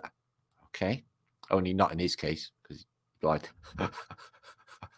This guy, he run he's like Applegate of Heaven's Gate. He run a cult where he all convinced them that he could fly, but really he was jumping out of the chair. Oh, maybe he is levitating. Let's not take that from him. They don't look too amazed. They look more scared or unimpressed. And he's doing it in the dark. If you're going to do levitating, do it in the fucking daylight. Show them. Scare them. Show them that you can float. So let's have a look at these. There's no story to them except there's a lot of people who've been told to stand there and have a photograph taken of them. All huddled up, looking cold and pissed off. I sense trouble with that photograph. I sense something go down, is what I said. Oh, monkeys! I wanted, apart from a donkey, I wanted like spider monkey, attack spider monkeys. I could train my spider monkey to violently shag people's ears. Like attack monkeys. Imagine that. Like he was just get them, and the attack monkeys like on their head and going trying to fuck their ear. It would be brilliant, and I could have like a whole army of donkeys and attack monkeys. I would rule the world in no time. This is a guy who's interviewing a ghost. What's it like being dead? Oh, it's a bit of a drain, I'm afraid, but I don't have to pay taxes anymore. There's no ghostly tax. I don't know. Is that taxing? No, there's not. Brilliant. Okay. Here's one of the Kennedys, Robert. He's like, oh, yeah, see what he said, my brother. Yeah, it looks fucked. Yeah. There's nobody over there either. So that's on the Berlin Wall, one of the Kennedys, with Brandt, who was West German Prime Minister at the time. Brandt. See, that is easy to climb. Fuck that. What, roll and drop off there, Dak? Do a little roly-poly. You'd be out of there in no time. They wouldn't catch me for a bumblebee. I'm fucking quick. So, see this guy? Eventually, he got ripped apart by carnivorous alligators. No, cougars. He got eaten by cougars because they killed this gorilla. They're killing gorillas. Anybody kills an animal has got great, great karma done upon them, especially for fun. So here's the Illuminati. It's not. It's survivors, hideous survivors of World War I. So they've all been like really, really badly mangled and they're hideously deformed. And they get to join the hideously deformed club. Some less than others. Gives a little, that tends to breed jealousy. Yeah, especially if someone got a nose or someone's got a tongue and they can taste the food, you know. But this is the stupidity of war. He's got no face, no nose, no eye.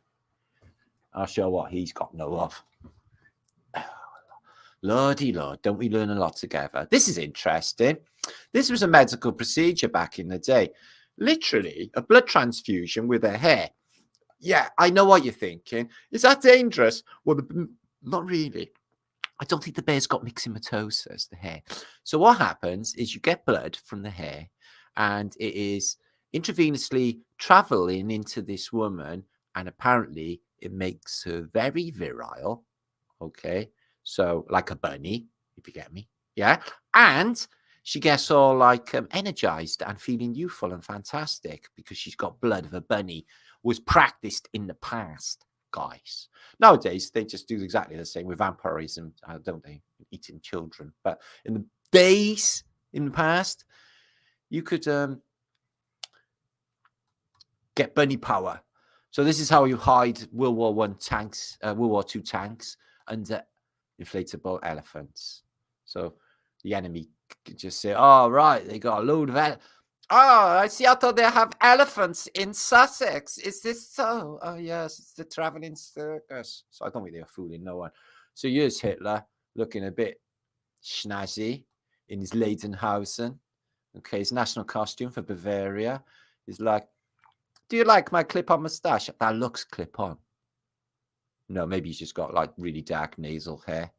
So I don't know about these Lederhosen. There's a lot of thigh slapping. And look at these little. These look like 1970s teenage girl schools socks, don't they? And I bet they itch. No, I'm not feeling that, Adolf. That looks proper gay, mate. Okay. Mummy, how I love you, how I love you. So how was Al Johnson even permissible? So I bet they want to brush that one out in the carpet. Al Johnson, incredibly famous at doing shit fuck all is what he did. So this guy, he's a Hungarian. Do you know what he invented? An invisibility machine. I shit you not. I can't remember his name. Flugehang, something like that. And he's invented a machine which he swears he can make objects and organic matter invisible. Yay, people. I don't think it worked for him because you can see him, but he takes this device to Hungarian mafia to check it out, whether it's worth buying, because they're the government at the time.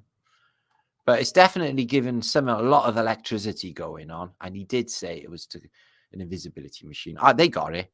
I don't know. You can't believe anything on the internet these days, but I think invisibility is a thing. This is brilliant. Yeah. This horse, he jumps over the table like showing off because they're being stupid, and the horse's hoof smacks him straight in the back of the head. He died. Good. And see these? The Beetle killer. This is a Volkswagen Beetle fitted out with twin Mausers. Yeah. Fucking ruin your day. Any day. But it looks really awesome. That is my battle tank of choice with my attack donkeys and my attack monkeys. for the revolution to come. Right. How is this even clever? Okay. No, stop there, guys. Stop. Whoa. Playing tennis on a fucking biplane. Let's have a look at the obvious errors. Are they tied on? No, apparently not. They're just holding on a bar. And you're hitting a ball at what?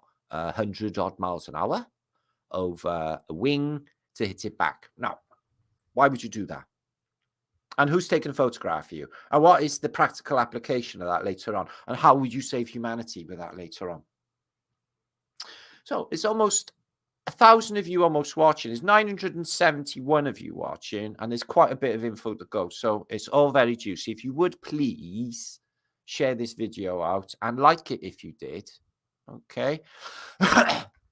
They managed to keep her head alive in grapes. She was so drunk that she didn't notice. See the state of her eyes? I think that might be heroin. But anyway, they stuck her in grapes and she carried on going. So, did you ever see one of them before? 70 mile an hour. 1800. So they were all ripping around in all this cool steampunk stuff, guys. You keep it out with the photographs. Okay. Telephones in cars, 1950s. No problemo. I'm just ringing the wife with my wireless telephone in my car that's going to disappear for 20 years and come back in the 70s as a newfangled thing. Husbands off to work and their wives waving them off. On the side of a helicopter, they used to take them to work. So don't ever moan when you got to stand on a bus stop freezing. They got to go on the side of an helicopter. This is genius. Do you know who this is? You may recognize him. This is Admiral Richard E. Byrd. And he invented a ice thing for his face for when he went to the North Pole. Yeah, he must have scared the shit out of them aliens when he went inside. And Antarctica. Okay? It's leather. Now, yes, I know what you're saying. He looks exactly like a gimp. I'll give you that. Does he breathe through that hole, or is that for a straw for slush puppies? You're not going to eat slush puppies in Antarctica. Now, who would win this fight? This is a good, I should have had this on a poll. The MGM Lion or Alfred Hitchcock? My money's on Hitchcock any fucking day. Take a look at him. He's like, well, you know I'm British, right? Yeah. You know I'm Alfred Hitchcock? Yes. You know I wrote Psycho, right? Yes. Birds? Yes. You know I can fuck you up, don't you? Yes. Okay. Alfred Hitchcock wins every fucking time. Lion, what's he got? Fucking nothing. Is this scary? This is the Mickey Mouse Club. How many kids went completely insane after they went to the Mickey Mouse Club? You know, twitching, eye going. What's the matter, Tommy? Why are you twitching? I'm not quite sure, Mother. I don't feel really well. I think I might need to lay down. I keep seeing Mickey Mouse everywhere. Because that's what's going to happen. See, there's a couple of guys that never put the Mickey Mouse. We know who you are. Get them later. There's one there. Get her later. Okay. Get Timberlake's Eisengruppen Death Squads. Justin Timberlake's Death Squads to get them. Okay, let's have a look. They work. Okay. They are breezy, aren't they? Yeah. They stick on really well. Do you know mine fell off the other day? Really? Yeah, that glue, it doesn't stick very well. And they look naked from the back, which is really, really good, isn't it? Anyway, let's move on. There he is, the man, the genius himself, deciding how much glue he would need. So if I put less on, they could fall off in public. That would be fantastic. Ah, what goes in them? And then he just sits there making them and thinking about jugs all day long. It's a genius. Absolute genius. And then you got to get models to try them out. Okay. How much glue is needed? Size of cup. There's a whole science here that's just like really complicated. Oh, that's cute. The way she scrunches her face up there, isn't it? Yeah. Probably just wind, though. She may be farting. Fat face. You can never tell. Fat face and an orgasm face are very similar. What? She looks like... No, I thought it was like Bjorky. She reminds me of someone I know, actually. So there they are. Fine women on the beach trying out a newfangled invention, which I give positive feedback on this occasion. I think it's really, really good. Do you think it looks lovely? Do you think I look nice? Yep, you look nice. You need a bit of sun on you, though. It's black and white, though. She might be really brown. Can't really tell. Oh, that's a point, though, isn't it? You're going to have a really nice tan and 2 big round white marks. Yeah. Oh, that's going to look fucking nuts for your boyfriend. I don't think he's going to put up with all of that. It's like, look, he looks fucking mental. But there they are. I dreamed I went to work with my maiden form bra. Yay. So this is interesting, isn't it? Martin's learning a lot here about women. These are good. This is to make sure you don't eat too much. They pull your pelvis in. It's like gastric band of the day. So it's like, oh, I'd fucking murder a curry. It's like, curry love, I don't think you get that all in you. You're going to be wearing that. I don't know. You have to tell me. Here's Winston Churchill dressed as Pablo Escobar, or probably he's dressed as Sancho Panza, and he's got his granddaughter. She'll have Glastonbury going by the time she grows up, and he's taking her off for a walk before he goes and wins the world because he's a superhero. These are funny tanks, funnies they were called, because they were basically inflatable and not real. And apparently they fooled the German high command because they were like, oh, I think all of them tanks are real, Heinrich. And I don't think they are, because they're all stupid. Yeah.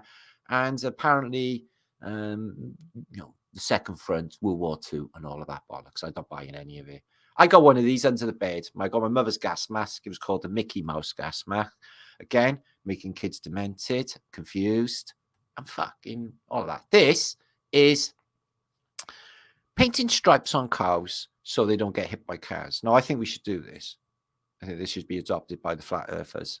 Yeah, it's funny because when all that shit went down about Novage, yeah, instantly everyone attached it to the flat earthers. It's like, oh, the flat earthers, they don't think anything this is happening. Well, the same army are going to save all the cows by painting stripes on them so the cars don't hit them. Okay, if anyone goes painting cows and I'm going to police knock my door, they'll say like Charles Manson is like, you mind control people into painting cows. So yeah, if I didn't tell them to go and like, go on a killing binge. So Pink, I'm trying to think of that name of that woman that the Manson murders. What's the name? She went out with the film director. Sharon Tate. How could I fucking forget that? God almighty. Sex on X. Pink Spitfires. Do you know why? Yeah, because when it's dark, you can't see a pink Spitfire. They go invisible. Did you know that? Like pink cars or silver cars in rainy days, you can't see them until they hit you. If you haven't noticed. These are genius. Do you know what these were used for? They were for people to put on the bottom of their boots, so that the natives of that country would think that it was just natives from that country walking around and not people with big boots. Does that make sense? And hiring elephants. That elephant looks sad. I do not want to be thinking about unhappy elephants in this Flatterday night. Okay, it better be all right, guys. And then we've got it moving out of the way, debris of World War II. We've got all chains around him. This fucking place. If anyone's been cruel to an elephant in this, there'll be hell to pay. Okay? Anyway, odd medical devices. This is good because basically they did really stupid shit in the past. See this? This is a dream machine. It can monitor your dreams and it'll put them on pencils and draw like an Etch-a-Sketch version of your dream. So, trying to give too much away about your dreams. Mind you, can't choose your dreams. This is called the iron lung. So, she's got to have that on like for 20 hours a day because she's got something they said was wrong with her. Tell you what, she looks fucking healthy for a woman with an iron lung. Oh, and this guy, okay. So when they grab you for mind control, so they want you to go and assassinate, say, I don't know, fucking, let's mention someone who's already dead. George Michael. They want you to go and assassinate George Michael and they mind control you, okay? they put this on, and this spins round, and you can only see through the slits there, and they can literally video your your brain for your mind control. Okay, this is brilliant. See this suit? This is fucking genius. World War II. Okay. He looks really posh and acceptable. I can imagine him taking a fucking bullet for you. Yeah. So yeah, this is flame-proof stuff for tanks, but didn't actually carry on wearing them because you didn't see too many. But it looks like chainmail, so electromagnetically.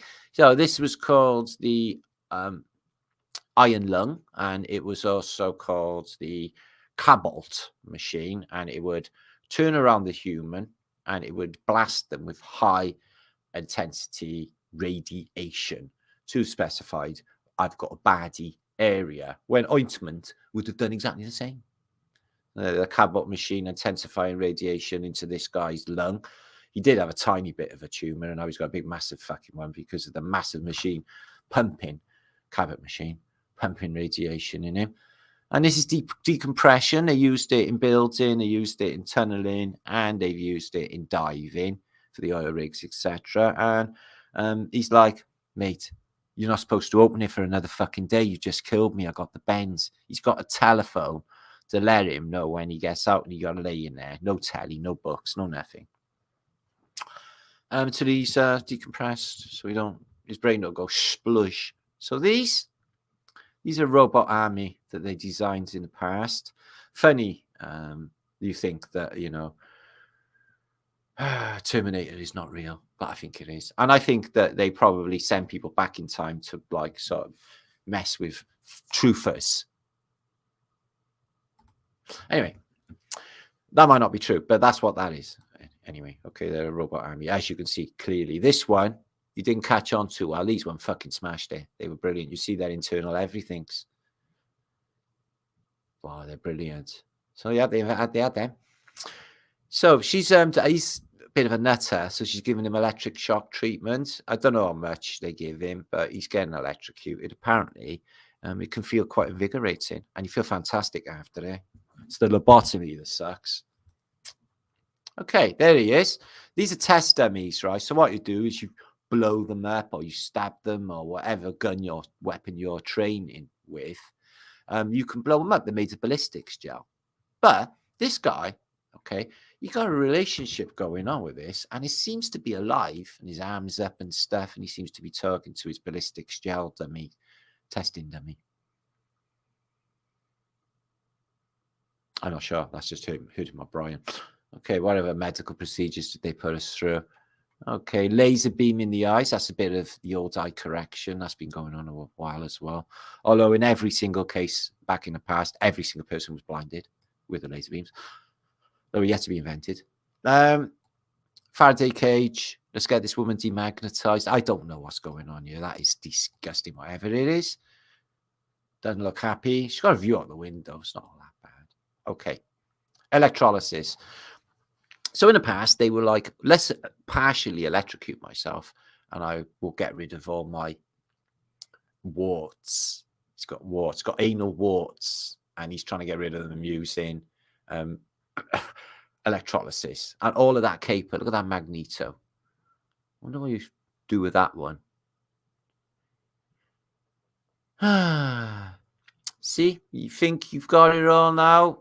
This is not the modern age. This is retardia. This is a sniffometer. This lady is protecting herself because there's a pandemic and the air is toxic and you could catch a cold. So she's got a breathing device to save her. This is in the famous Spanish flu pandemic of 1919, where tens and tens of billions and billions of people, trillions even, all died, yes, of... I forgot what I was talking about. Doesn't matter. So there's a load of nutters learning how to dance. Okay, this is dance therapy. So you fill up with medication. They've put you in what they call an asylum. And then some nurse comes in and says, come on, Martin. It's time to come dancing. Dancing. Yes, we're having a little dance now. All right.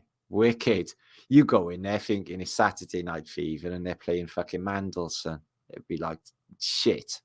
It's like, well, you mean like slow old dancing and stuff while you got your like fat thumbs out fucking skanking. So I don't think that'd go down well for me. Anyway, this seems cruel on first look, but it's not. It's not. She's getting stretched. She was really small, and she couldn't walk on nothing, and now she can walk and everything. All right, it looks a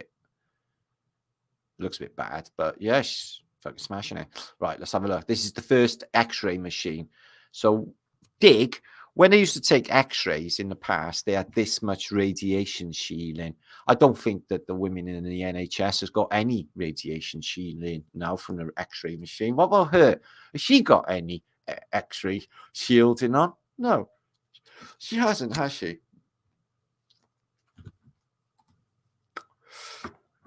Wow, this person looks deeply, deeply fucked off. This is what's called a straitjacket. And then you put her into a straitjacket booth. Okay. He has been a naughty, naughty boy. Okay. He was doing something that he oughtn't to have. Okay. Use your imagination. Anyway, they put him in a mental. Ugh. Have you ever had one of them on, guys? Straitjacket. I haven't even seen a straitjacket. I wonder what they're like. I bet they're fucking easy to get out of. I bet you any money I could get out of. I could dislocate my brain. Yeah, I could dislocate my tongue. I can dislocate my arms and get out of a straitjacket. Easy. And that's what you do. And then you bang your head on a wall going, "Where's your mama gone? Where's your mama gone?" Like that. But not so erratic and nutty because people would think you were really actually insane. Does it hurt? No, it's tingling. I can't see. I can see a big purple blob in front of my eyes. So more electric shock treatment for the poor unsuspected victim. But it doesn't matter. Doesn't matter. It's all good. Everybody died at the end and we saved the day. So let's rejoice in that fact. I was going to show Rose pictures, but I don't think that's a good thing.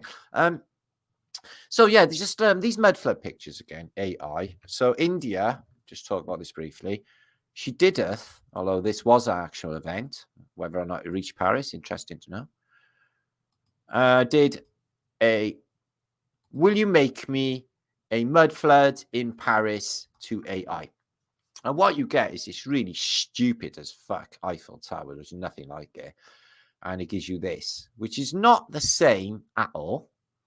It is quite similar, but not really. It's not really. And that's what AI come up with. So whatever AI, if they're mother photographs, they must be using a completely different software than what India came up with, which are these: the flood, and then mud. So not exactly the same, similar, and you can't really find, from that to that to that. And these look like they're gas plates. So some maybe, some maybe not. I don't know. I'm undecided. It does stink fucking fuckery, but at the same time, there is an event. I can't help, with that flood in 1910, something's not quite right. And I think that it is a clue here somewhere concerning resets. I am sure of it. Okay, so it's images of the day now. Okay, we got plenty of them. And if I could just find them. But they are odd history. Okay, we're going into them. There's only a few of these, a few million. Okay. So 959 of you people still here. How fantastic is that? Oh, thank you, Hippie Shape. Buy Martin a coffee. So you remember that tip thing that we just see? Okay. Rothschild wouldn't give a bag of rubies anyway. So yeah, much love, S-Cube. I'm going to come back and see you all now. We're going to have a look at some images. Otherwise, we're not going to get through this, and time is rallying on. Okay. So here's the loads of Phoenicians, and they seem to have some sort of flying saucer thing going on, or it's a dimensional portal in this old alchemical image. Check that out. They're there on clouds, but it come out of there. Ezekiel's wheelie thing. Oh, they're super high technology. It's just the stuff we got now is just like stupid. So this is World War II out of the window, a dome, and a giant's crown on top of the dome. Funny how many domes have a crown on top, isn't it? So have you seen her before? It's trippy, isn't it? The blind queen. Why the fly? That's not a bee, is it? That's a housefly on a pineal gland. And even the pearl's got to be a part of it. The red lips, they're weird, and the eyes are really fucking weird. Bees are not too difficult to work out with the Phoenicians because that's what we all do. In Britain, we're worker bees for the queen bee, aren't we? And it's the whole structure of a beehive in Britain. That's how they run it all. So this nun is entertaining herself, going boiling out the summer by squirting water over the kids. Now, then kids are not giggling and laughing the way we used to when people used to come along with a cold watering can in 1977 and squirt it over at us. Oh, there he is. They might be crying. They might be crying. I'm not so sure that nun's like doing like fucking cruel shit there. Are they crying or laughing? Oh, I don't know. I guess they like it. They fucking didn't like it. Okay. So what is the propulsion mechanism for this thing? So it's pulling a horse and cart, and it's two giant wheels. There's a barrel on it, so it's got fuel in it. What looks like an exhaust port there, but what is the propulsion? I couldn't tell you. That's a nice bit of kit. Wouldn't you agree? What about Greta? I don't want to be picking on her. She's only a kid, like, and all of that. She's being used and all of that, but she's 10 types of psycho. I'm thinking this is an adult. There's adults that you can have which look like children until they're really old. And she just knows too much. She's too super connected with all of the, the stars and all of that. And let's be honest, when does a teenager out in their bedroom who moans like fuck ever get to be a world, on the world stage? There's something else going on. I'm not sure what it is. And all of that setup last week when they wanted you, to see that it was a setup. But she's, telling you something there. And her story's going to be, she's going to end up, and it's horrible to say, but the way like they all end up like, Freddie Mercury, Rock fucking Hudson, all of them people. She's going to be used, and she's going to end up like one of them if she's not careful. She want to get the fuck away from them if it's real. If it's real. Because look at the size of that fucking gate. This is St. Petersburg. Check that, guys. It's a city built for giants, isn't it, St. Petersburg? That is just like, what the hell? I bet you've got a terrible time opening that and closing it. They're not electric. And there's a load of people turning up in what looks like Red Square in Russia. Just shit tons of people turned up out of nowhere. And here's a Russian lady with her pet pretending pig. And I'm not looking at a bum because that would not be right. This is a historical context. Look at the size of that, guys. That's the top of a building. The rest is underground. They got strange skyscrapers in Russia. They're massive, but they're nothing like the American ones. That's nice, isn't it? Beautiful. It's a machine. It looks like a machine now. Looks like from a futuristic world. Okay. So this is an interesting image. It's a surreal art again. I'm guessing there's clues in it. But this looks like the Parthenon in Rome. And then you've got the Oculus, the light coming in. Completely separate electric source. And they're drinking at water fountains in the water.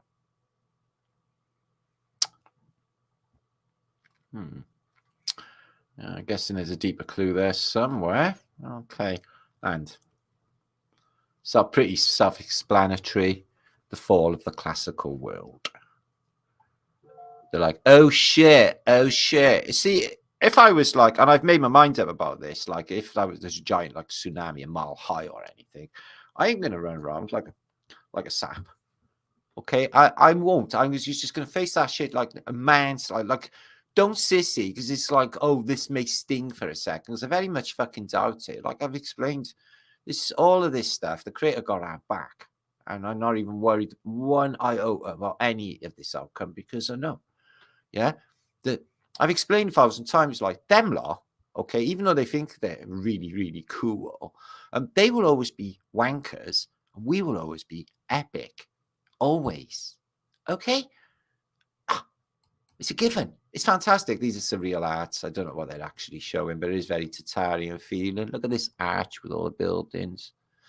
The hill with the hole. I think they're from like the 1950s and 60s, but this guy's like, so they're not early, but it's like, what exactly is going on with that? Huh. Doll's house. You always find these insiders with this art. They know what's going on. Like the glass tower, for God's sake. Look at it. The glass tower, I can't mag up. And that looks like the old Jerusalem on the old maps. The glass tower. It's laying down, isn't it? Not so sure. That's Prague. I was in Czech Republic last year. Beautiful country, but look at the effort on their bridges. Look at that for a lamppost. City of Bridges. And there is the realm reflected in a puddle. Does that make it any less real because it's a reflection? There's plenty we don't understand about this realm. And the reflections, or the membrane, is the interaction between the consciousness and the physical world. It's how this thing's manifested in the liquid solution, how we make it so, how we manifest it. We do. I still think there's like a predestination. I do. I think for myself there is. And I think I'm definitely on the right road and going there now. So I feel that is the case. So imagine that in the past. Air balloons are definitely the transport of the day. And now, you know, they added these everywhere in Britain, America years ago, were the radio telescopes. Apparently they were sending radio waves out into space to listen to quasars and stuff going beep, beep, beep. They were really listening to whatever was going on in the dome or just bouncing it back. That's what they were hearing. The beep, beep was them. But that's what it means to them now. It's left them, all of them go to rack and ruin. I was one in a past going to the Midlands on a train, exactly the same scenario. Just left to rack and ruin. Is that the biggest one in Britain? What's it called? Can't remember. So here's Fleet Street fixing what looks like an antiquity clock, but something wrong with the background. It's not, it doesn't look like it's quite there, but look at that. He's just, if he slides down there, I know his arms are on there, but if he slides down, he's like dead. He's dead. And they've had to climb off these couple of slippy boards up onto there. But look at the effort just for a clock in the past. These days, they'd never do anything like that. That's the Telegraph newspaper in Fleet Street in the past. Jewish synagogue. And this is in America land, in one of the great expositions, and it's just a nice bit of antiquity next to a mud flood house. And 1974, this is the top of something. Wonder what that was. It's all bricked up. Something is still inside it, guys. Four Angels technology.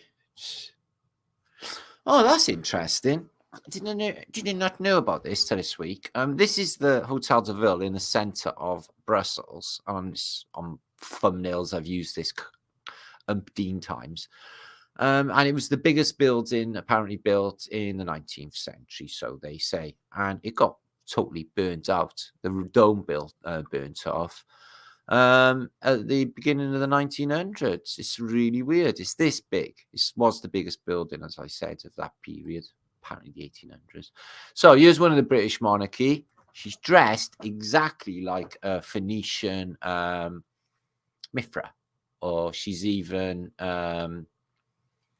Isis, but she's doing the stars, striped stars she got, definitely. And is she wearing this thing around her neck to hide her big fuck off Adam's apple? Because they all seem to be hiding something, don't they, there in the throat?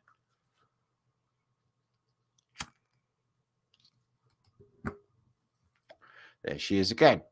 So young Mary looks like she's a dude. She looks exactly like a fucking dude. She's got the shoulders. Look at that face. What's all the teary thicking thing going on? And look, pearls hiding what? Again, there's this photograph. Pulled in. Something going on with that monarchy. Okay, Princess of Wales. There she is there when she's Princess of Wales. Okay. Again, she's covering her throat. Again, with this choker. Again, looks like fucking Hugh Laurie. She's just like a dude. And here's Queen Mary, all grown up. And she's still donning this thing around her neck. I can't find any without it. Where she's like hiding Adam's apple. And she's got the crownage going on. A lot of emeralds. And she looks a bit like Queen Elizabeth, doesn't she? And because she's a grandmother, but or grandfather, because I don't want to like investigate the whole royal family, but Jesus Christ, their reputation is just like disgusting and nobody trusts them anymore. I can't believe that everyone's got to pay taxes. That's what we should ask King Charles. Do we still have to pay taxes to you, Charles? Because you really busted it. Now it's like, you know, what about Andrew? Nobody's feeling it anymore. We don't want to give you any more money. And can we have some of it, like, or all back? We have all our land back, please, King. See how that goes down. We'll have him with us playing music. Yeah, big light bulbs in the past. This is in the days when men used to live in lighthouses. They're all automated now. No lighthouses have got lighthouse men crew. Unfortunately, that would be a brilliant life. Living in a lighthouse and getting regular visits from mermaids. Okay, which would be brilliant. I told you they're human when they get out. Okay, they have enough of sea cucumber and they come ashore looking for man.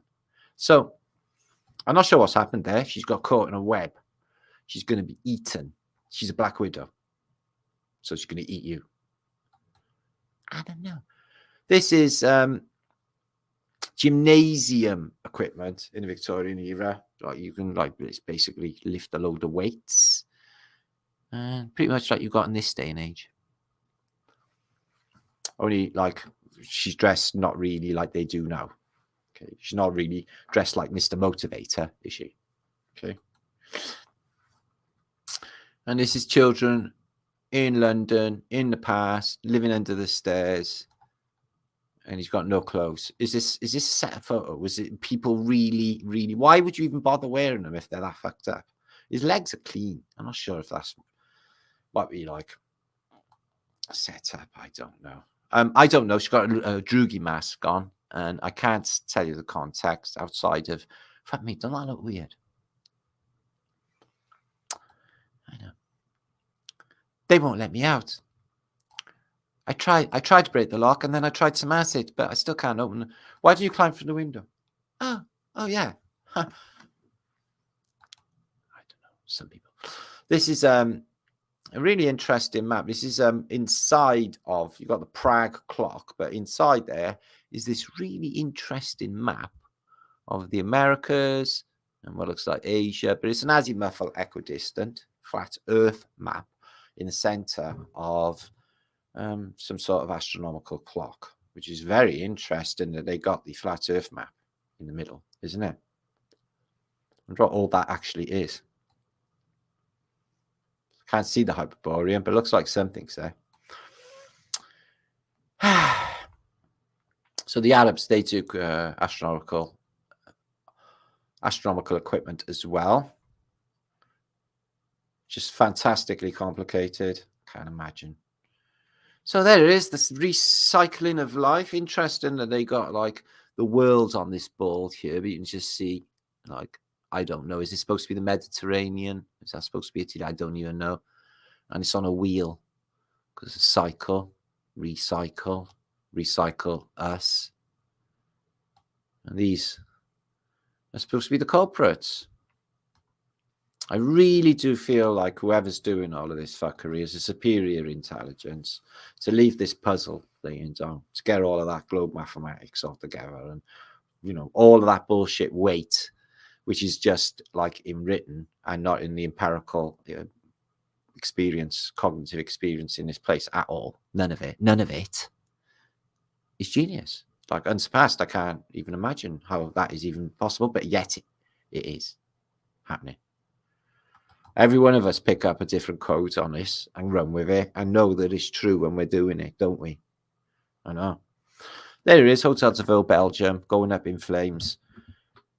Interesting, how some of these most important buildings end up going in flames. Reichstag, Hotel de Ville. Look at the size of the flames on that thing. Look at the smoke off that, Jesus.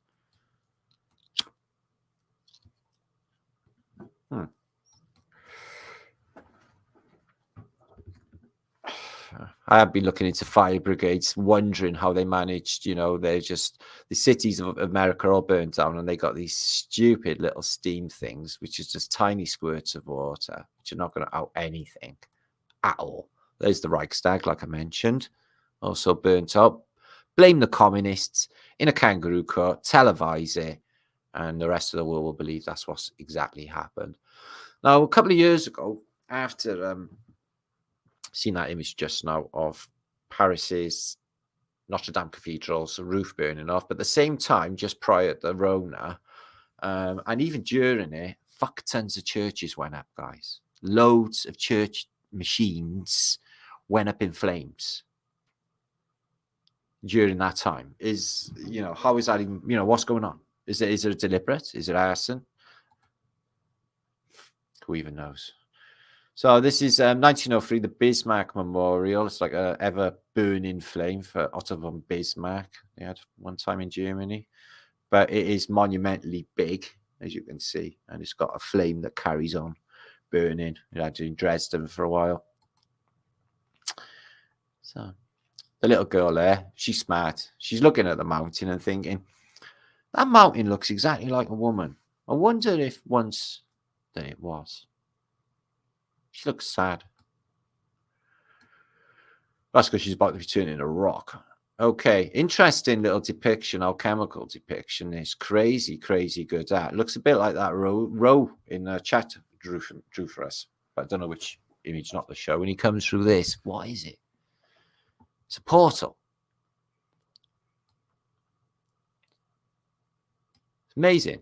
It's just like in, you know, I don't know, Joe Knighty or Jumper or Doctor Strange. I was wondering about this. This is an automaton that plays music. So it's supposed to be 18th century. I'm wondering if it was once human. It's just the way it is. It's just got like an atmosphere about it. I was wondering if they do shit like that. Do it with the statues. What do they do with the good new musicians? We'll make you an automaton when you die. So CGI, these AI, I don't know. These things been around for quite some time. As far as I know, these were around before the AI generator that everyone's having a go of now. But it does, you know, appear to be. But it's just so much technological stuff going on. And I just can't imagine the AI even thinking all of that. It's just, I don't know how it's even happening. I just don't know how it's happening. Like all this tech. It's a robot, by the way. So I don't think they've gone as far as they've said. Otherwise, we would be experiencing, you know, with the robotics. Otherwise, I think we would have seen them by now. And I haven't seen any at all. Except them robot dogs, I haven't seen any. On the street, no RoboCop. So these coming to do your housework. Megan. Did they have him in the days of Tartaria? But that's the extent of what they're doing nowadays with CGI. And that's what they were doing this sort of thing in the Victorian era, guys. fanning up the photographs. So this is interesting. First train track, 1911. So that is just like the one chain track. And I'm guessing you could pull a lot of weight with that. Obviously, that counterbalances it, but still, I've never seen that before this week at all. Mud flood, Paris, or flood in Paris. 2 separate size Eiffel Towers, one with tech, one without. All of these different expositions underneath, disappearing, reappearing, time and time again, 8 times, you know. What is going on with a carousel? Carousel. I wonder if there's anything in the word. Soul. Carousel. Carry a soul. Fucking hell, it's all there. Carousel is carry a soul, guys. Wow, it is. It is.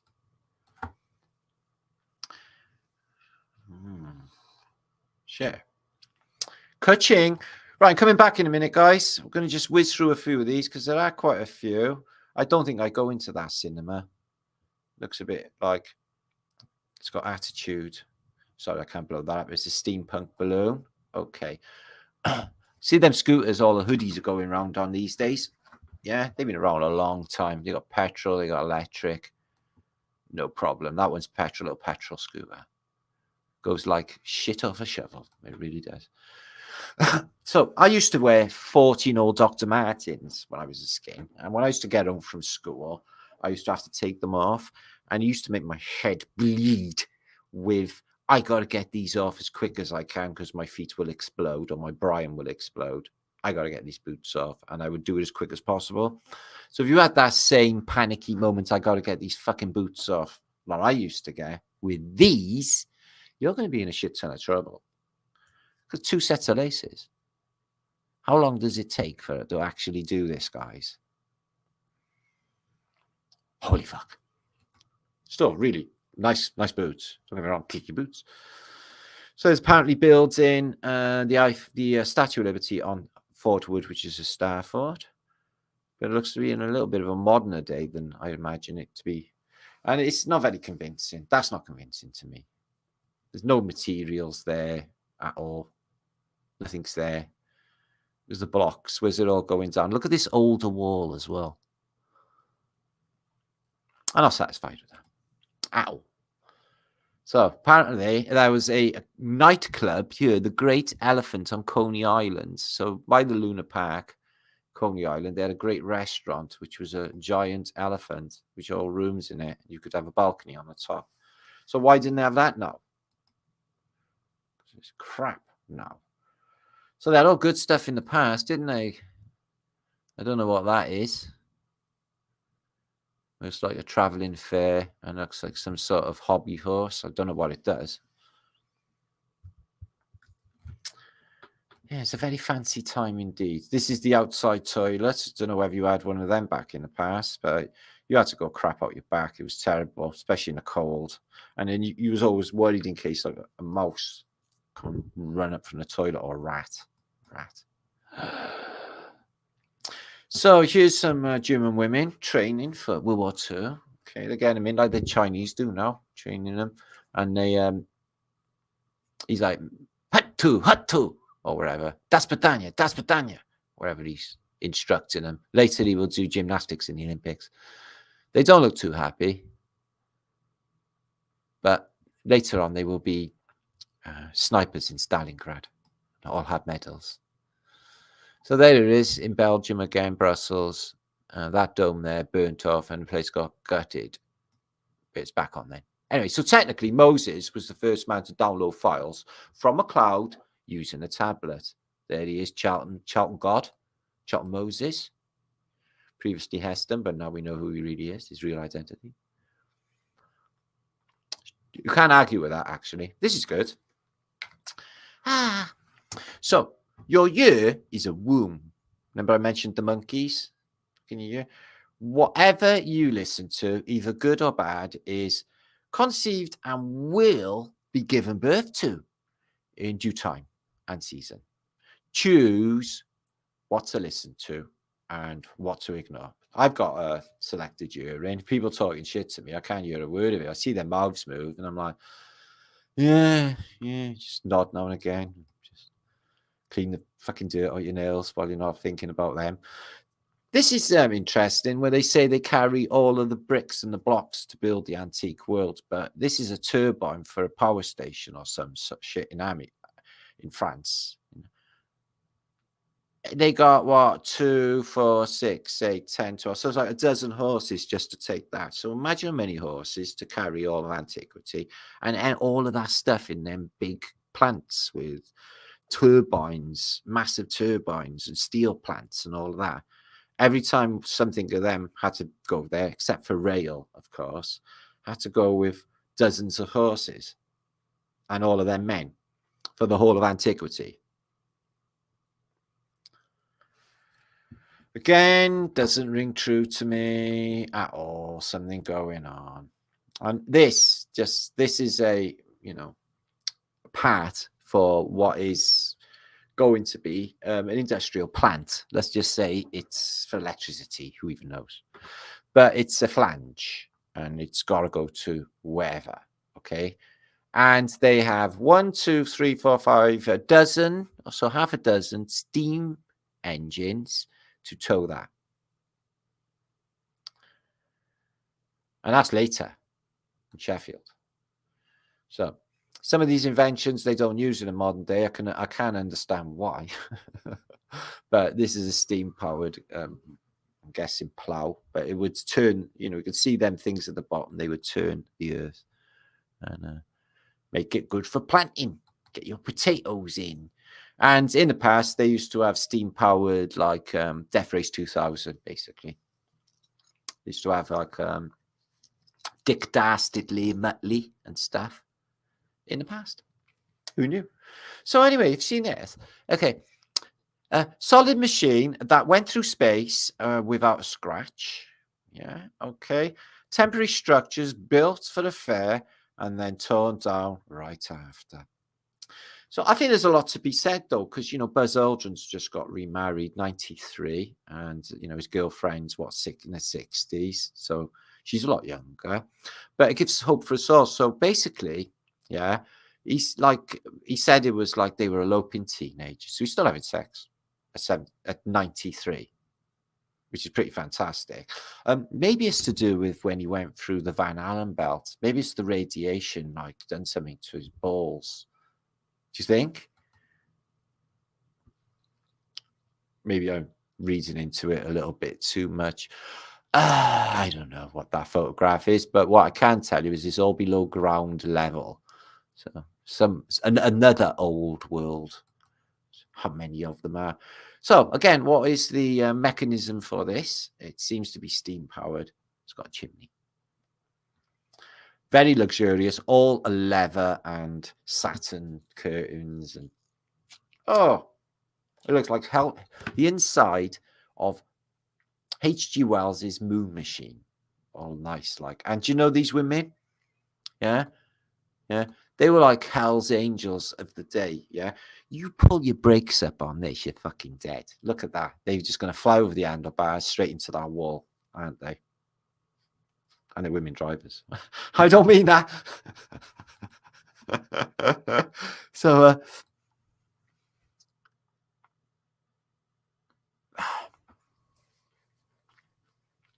I don't know. It's open for interpretation, but it seems to be some sort of church thing in hedges outside. So I don't know. This is processions they had in Spain with all Phoenician stuff. Floats, because they're apparently boats. It's all Phoenician. There you are. This is a happy couple. I think she might be on drugs. He's holding her up. You all right, love? She's smiling, though. She looks happy. So, times have changed. I don't think they've changed between men and women. I think that's been the same for ever. I think that thing going on. Well, obviously, because it's people everywhere, isn't it? Somebody's been fucking. So, talking of fucking, I think that I'm not sure what that is because of the shape of it, and it's got a water pipe in there. I think it might be to wash some sort of part of inside your body or something. It is, isn't it? I think it is. Don't want to go into too many details. Here he is, Mr. Owens from Llanochlan, and he's the town bell ringer. And you don't want to stand next to him in spa shop because he fucking stinks. He stinks. Look at him, guys. It's like, I can imagine campanology being a hell of a trade, like, you know, because you got to get there, you know, you're half deaf. You got to get it down with them ropes. Otherwise, it all sounds like shit upstairs. So he's a bell ringer. So he's important. And look at him out in the countryside. He's so realistic. They literally put a tent up out in the countryside, hiding all of the beautiful landscape, and put this shitty. That never makes sense to me why they do that. Maybe something to do with the lights. I don't know. Oh God, my mother used to have these Tupperware parties. Can you remember these? Fuck me, they were stupid. I think Ann Summers parties are a lot more entertaining for a teenage boy to witness, but Tupperware parties are stupid. So, like, my mother used to have all her friends and all the neighbours and stuff, and they had this woman saying, yeah, and you can keep like your rice pudding in this, and it undoes and it does up, and it's like it keeps it all fresh. You can put it in the fridge, you know, proper scientific about it all, and you can balance one on top of the end. And the women would be fascinated. Look at her; she's like, "Oh, I don't know if I could balance that many on top. Oh, I don't know if I get all them in my fridge." She's had too many doobs. She's nodding off. It's Mazzies. So yeah, Tupperware. I had to have to sit through for all night. I should have factored off to my bedroom, but it was freezing winter, and my bedroom was like ice. We didn't have fan heaters in them days. The only warm place in my house was in front of the gas fire, like 6 inches away. The rest of the house was like death. This is in Poland. I posted it on my community page this week, and it seems to be a castle that has been fucking melted with maybe a fascist weapon. It's just like a whole lot of meltage going on like that. And then it fell over because something hit it. I don't think they built the castle like all skew-if like that on the rocks, because that makes no sense to anybody. So I think that, you know, it all got like melted, and all of this is part of the building. It's more as the case. So I don't know what's going on here, but there's 2 balloons by the Washington Monument. Maybe that was a stopping off port. Who even knows for them? But it shows that America was using a lot of balloons more than they tell you in the past. Like that.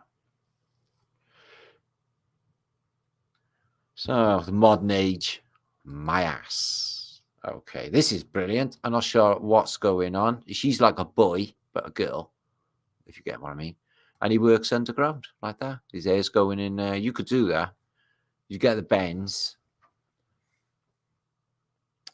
I was thinking he could do that without the use of it on there. Oh no, she's to keep ships from hitting him. Makes sense. What would he do down there? What work would he do down there?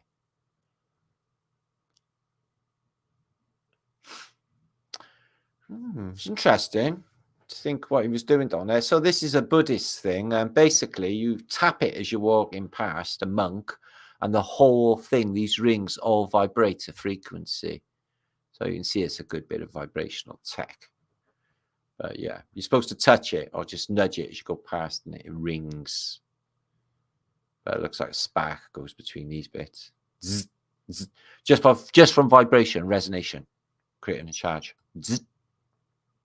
The Crystal Egg. H.G. Wells is trippy, like I mentioned earlier. He's got these books as well, which has got wormholes and spiders that look like they're out of Matrix, and birds that are dropping molten metal. Interesting.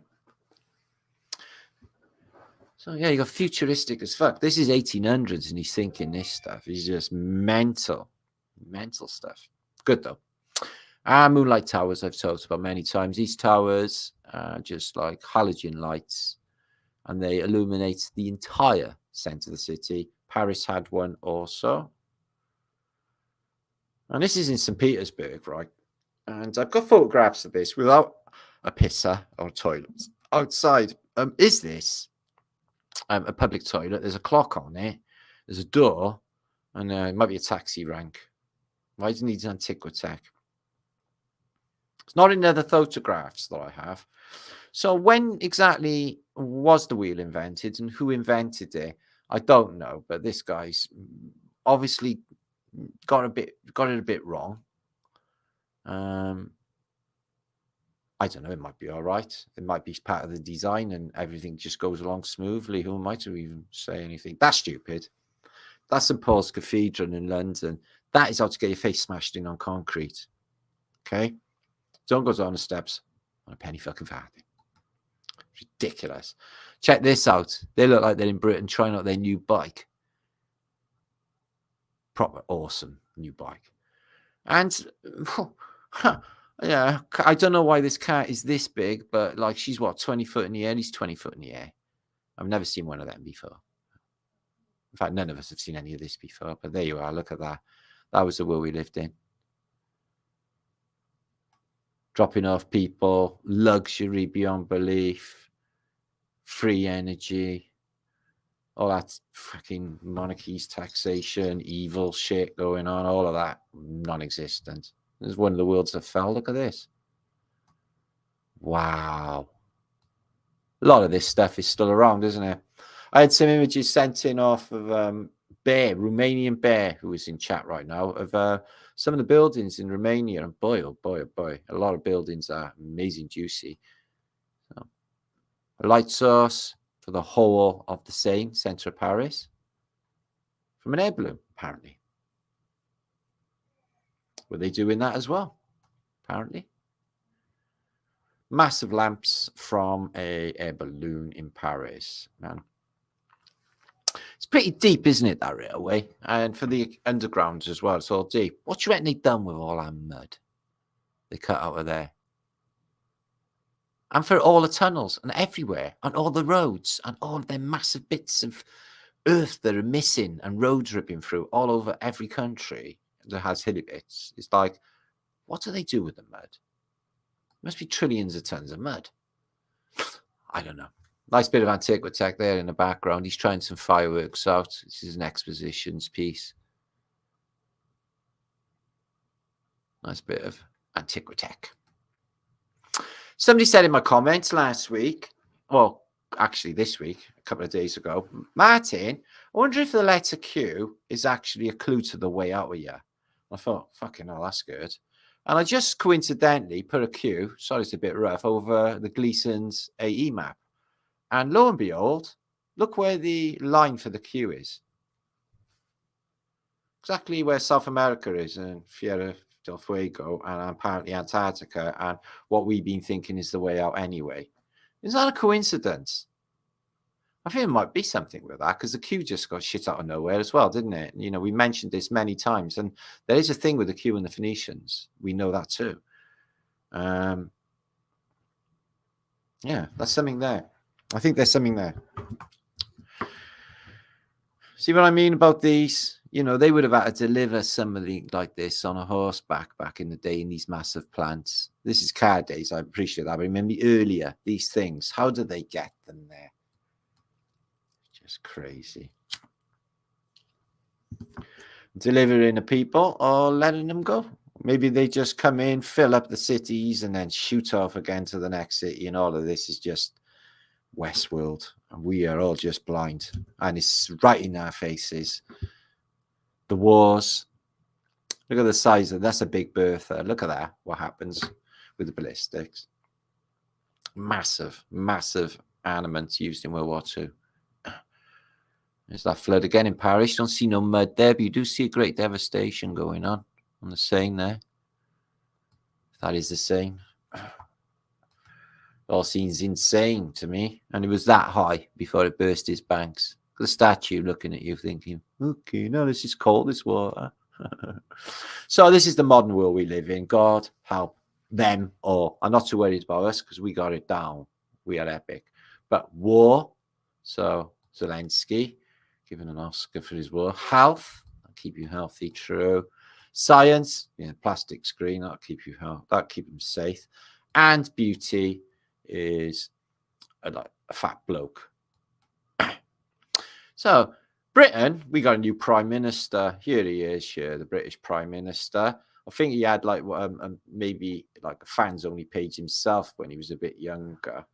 So unfortunately, he ends up British Prime Minister. He probably don't want this picture out there, but it's been out there a while now. And he's our Prime Minister. Are they all like this? Are they?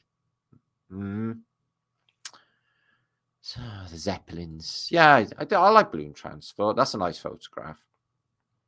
Yet to go on a hot air balloon, though, guys. But when I flew to the Czech Republic, I was looking out the window at Germany below me. It was a beautiful evening, and it was all balloons like a mile below me. And it was like you could see the tops of them, and I was just like, oh, that's fantastic. And they look so pretty. Their colours, and they just float along. Look at that in Ostend. That's the top of a building. Ostend in Belgium, which I've been docked in a few times myself. So I'm not sure what's going on here. Something's going on. They're just climbing on there or what?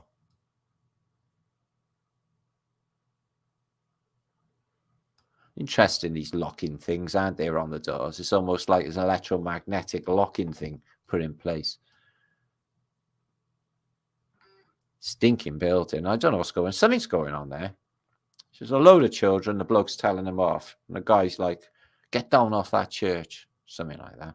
Anyway, happy hats. What's your renting on these? I don't know. So almost 1,000 of you watching.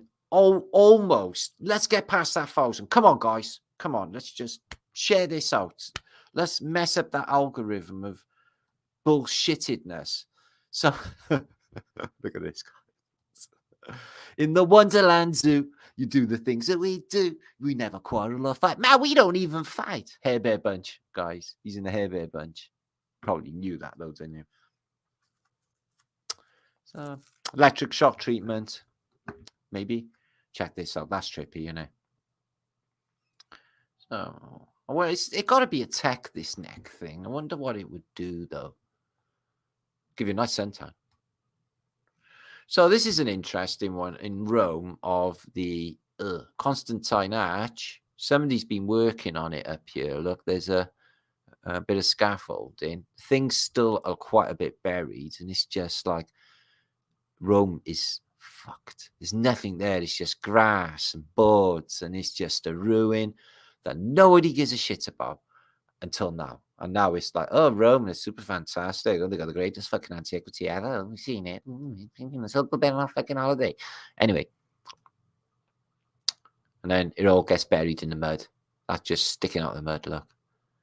Minerva. It was a Roman. So this is a sandwich bar in Victoria, near Victoria Station, in the past, in London land. You can see penguins. A Pippica penguin. A lovely penguin. Kit Kats. I would love that packet of golden ones of crisps. I know how fine it would taste. But somebody made all them sandwiches. Ham, chicken salad, luncheon meat, roast beef, cheese salad, liver sausage, egg and tomato, egg and mayonnaise, pressed veal, cheese and cheesette. No one ever died of salmonella. Ever. And you got somebody had to knock all them up. I'm impressed with that. So, digging tunnels in antiquity. Okay. So, is that what they're doing? Or are they just digging the mud out of an already existing tunnel? Railway lines going straight into Nothingsville. Look at that. Look at that. I know it's pencil drawing, but it looks like it actually existed. Some sort of crazy machine. That's interesting. This is a parking centre of Paris. And I noticed a lot of these cities got this going on. I know you may recognise the centre bit as like the Union Jack, if you like. But to me, this is a map of Earth. To me, this is the Four Angels. Okay, our inertia plane. Okay, the magnetic toruses, the 10 of them. Mount Meru in the centre. All are there. And even the trees for the ice wall. Even the trees for the ice wall and the ways out, if you ask me. Four Angels in a park. They know, man. The architects know. They do it here with the way that all of the streets all converge on this one nodal point. And I'm like, well, yeah, because that's Montmeru. And this is the ice wall going around it. And they're doing it with all of them. They do it with Barcelona too.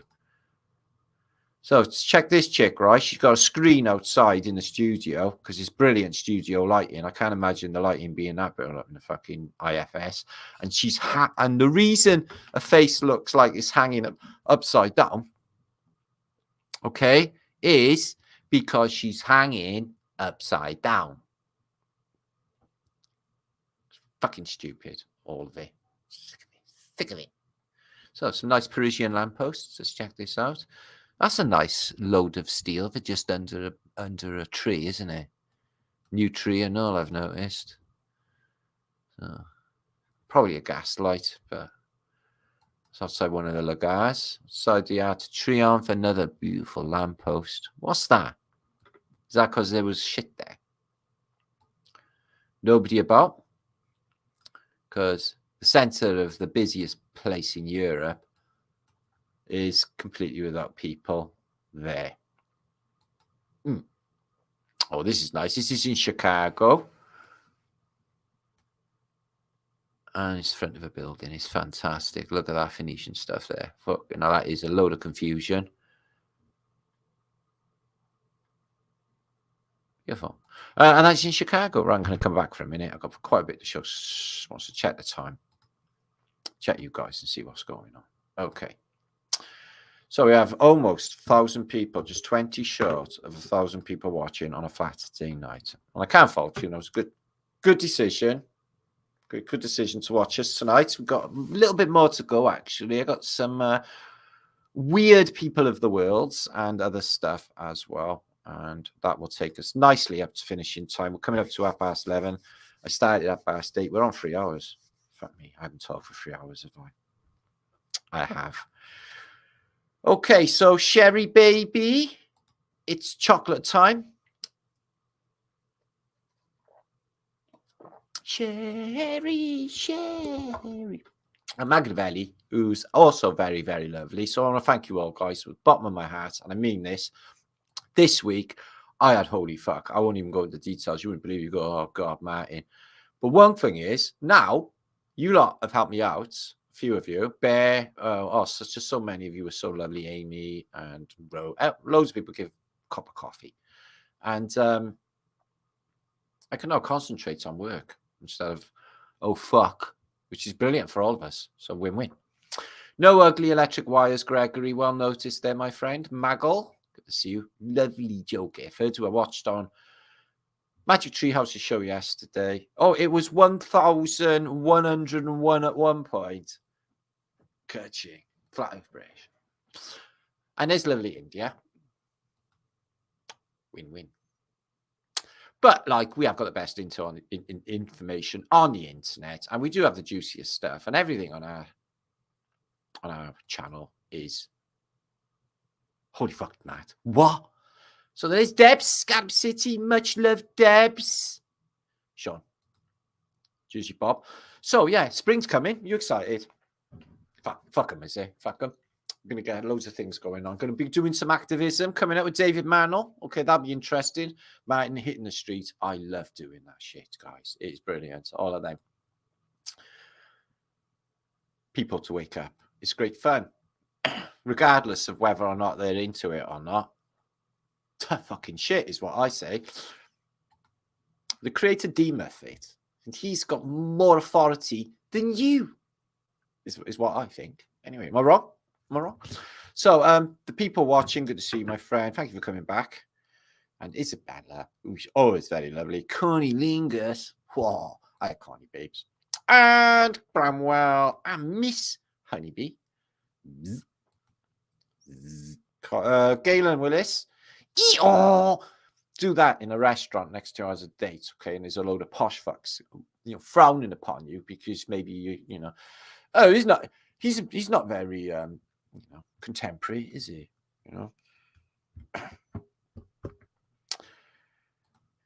Seems like he's a bit epileptic. No, he's just talking. Oh, right.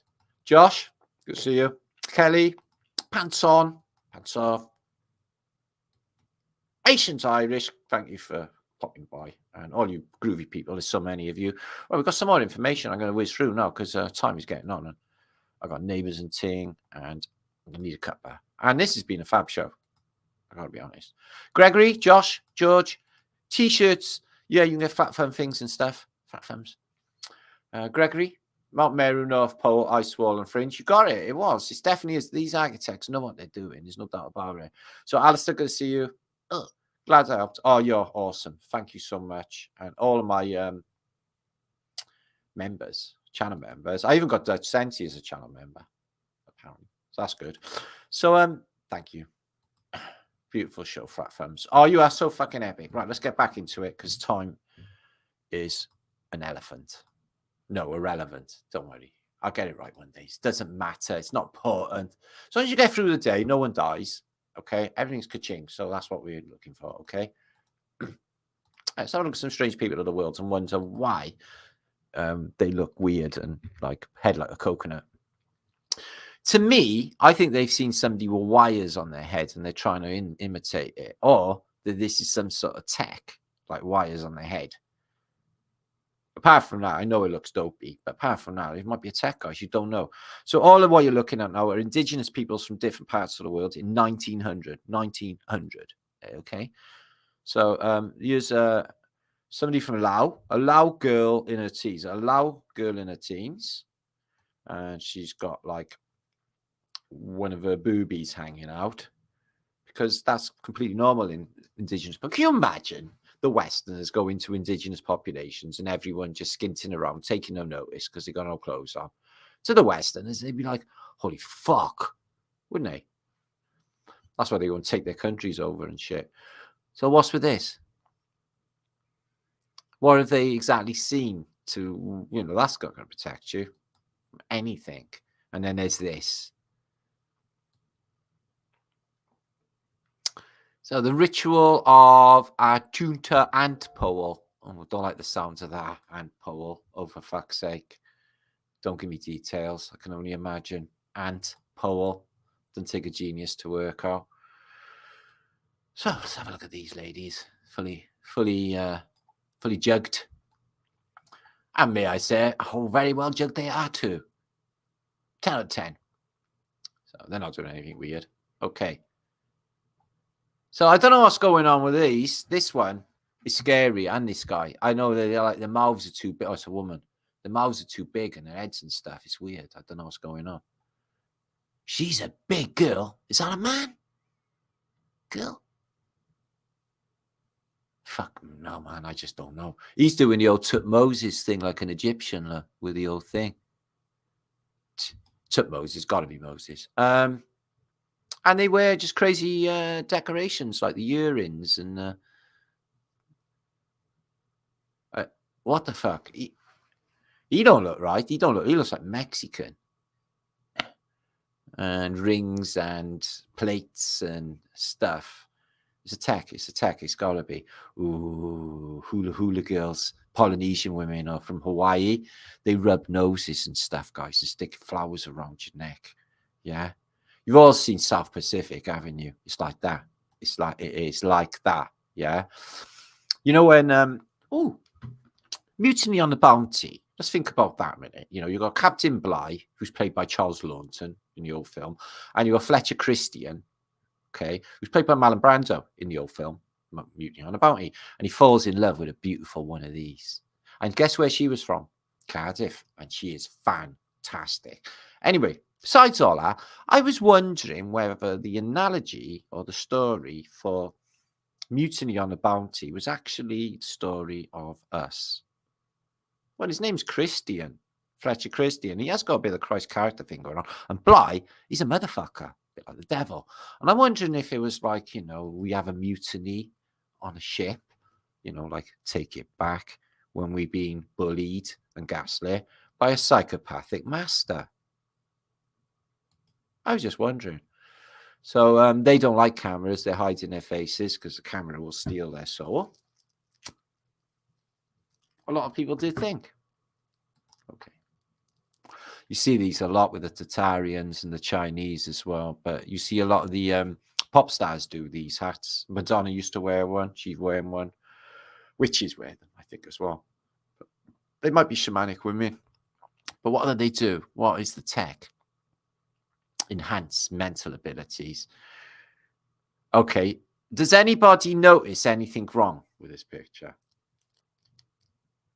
Yes, they have legs for arms, don't they? They have shoes on their arms and really, really long arms. I want to see them run. That would be trippy.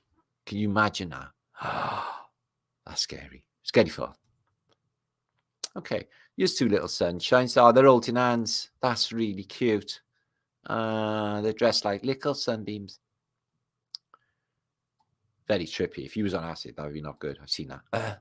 Okay, I'm not sure about this. He's got a lot of coins over his face. Floral masks hide the blushes of some Bulgarian brides. So this is a chick. Okay, this is Bulgarian bride. Blushes. Why? What's going to be happening? Blushing about Wagwan later in your honeymoon. It's all right. We not really give a fuck. She's got a load of coins on her face.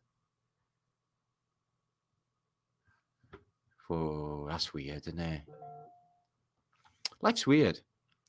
Oh, this is kick, prostrate, and last humiliation in the for the Flagonets Easter penance. So get to kick somebody in the ass. That'd be brilliant. That's what you should be queuing up for. To kick someone in the butt, especially your local politician or something, or somebody that has bebadded you some way or other. So that looks pretty good. I bet that took ages to get ready. Is that your hair? That's his hair. What is he thinking? I don't know. Who are we to question? This is unusual. She's got a metal blade. They have knowledge of metallurgy in that part of the world, wherever that is. Borneo. There she is again, hiding. Jesus fucking Christ. So look at these. So they look good, but like, what are they thinking? Imagine they're all on acid, aren't they? They're all tripping on ayahuasca all the time. So to one another, they look like the best thing you've ever seen in your entire life. And they would. They do scarring a lot. I'm not sure about the faces, but like, you know, women might think that's really hot in their part of the world. It's like, my man's face is all covered in scars. The most handsome man in the world type of thing. Which probably it is. Check that. Hairdo. Huh? Fucking Beyonce got nothing on her. Yeah. Is that baby all right? Looks dead. No, it really does look dead. And lady, I think baby's dead. What do you think, guys? It's difficult to tell, isn't it? Let's make it a happy tale. Ooh. That's convenient. Oh, their little fluffy bits or whatever they got just managed to cover their family jewels. Handy that, isn't it? And like Prime Minister of Britain, Sanjeet, he's got his ones. Oh, look at that. Bells or shells, they make nice sound. Hey ho, hey ho, hey. That comes at you singing all that. You'd be like, fucking hell. Or la la la la la la la would be worse. Okay, let's have a look at this. They're a crazy tribe there, aren't they? The Hair Bear Bunch tribe. I'm guessing they haven't got a village barber. Fuck me. Look at them. They're smiling. They're happy. They're lovely. They're all lovely. Everyone's lovely. I don't know what this is, but he's laying in a fire. I've walked through fire. It's nothing. It's bullshit. Fire don't hurt you. Okay. Little Princess. Don't know what the score is with that one. I think she got a stick of dynamite. Okay, he's dead. He's alive. He's dead. He's alive. Push this into his throat. He might come back to life. The elves. Sorry, I don't know what tribe that would be. These are them chicks that you've seen on one of the last posts. This is how they hang around in the desert, guys. There's just women all dressed up like this with coins and stuff, smoking in the desert and stuff, doing nothing much. Smoking. Brilliant. Hippopotamuses are wicked. I love them. No, I can't have a donkey, monkeys, and hippopotamus. That'd be stupid. But little hippopotamuses are proper cute, guys. Have you seen them? No, they really are. Oh, look at them all trying to get him back in the water. They better not be killing it or anything. Tell you what, the women in this tribe not smashing it on the old bodies in this day and age. They're all like, you know, just I don't know, no expert. Anyway, let's have a look what more we got to show. I think that might be coming to the end. We've had so much today on the use-tasticness. It's hard to even imagine. I did like my mud professor. That was fantastic. I have got other stuff. It's coming up to like, fuck no. There we are. 916 you still watching. So flat thumbs to you for Jax. Much love to you, my brother and Maz. So I hope you have had a fun time tonight. I was, like I said, I was going to put a post out the other day, but I had a little weird out about like it being AI and us being played, but I thought no, it's good to talk about, and you know, it's best you heard it from me than everyone else running a fucking way with it. So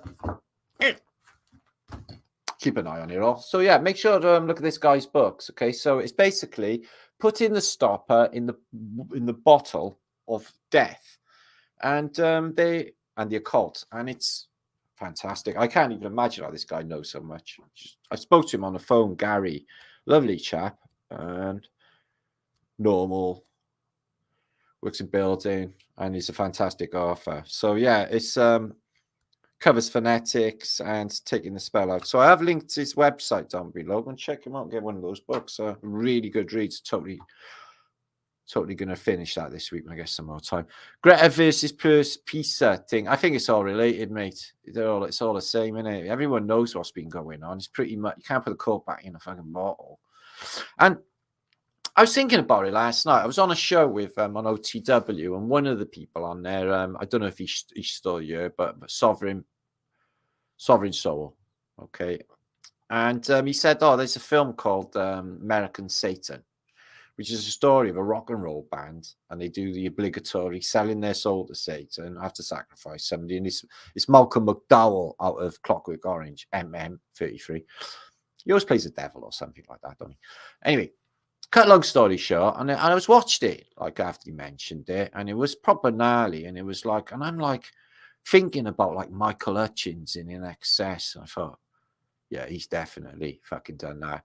I really do think in the music industry, when they sell a soul to the devil, I don't think it's just like the music industry is evil per se, and it's them that's doing it. I really do think that that's what's going on. I really do think that there's an actual physical contract with Satan to become a famous fucking rock star, but they have to sacrifice something. I think that's a thing. Might be wrong, but I really do. 1,000 souls, that's awesome. So yeah, strange times indeed, but I think we're really smashing it, guys. We are really on this, and I'm really proud of everyone. That's been fantastic fucking information, and keeping that vibration high, not letting them get to you in any way is fantastic. Okay, that stuff is golden.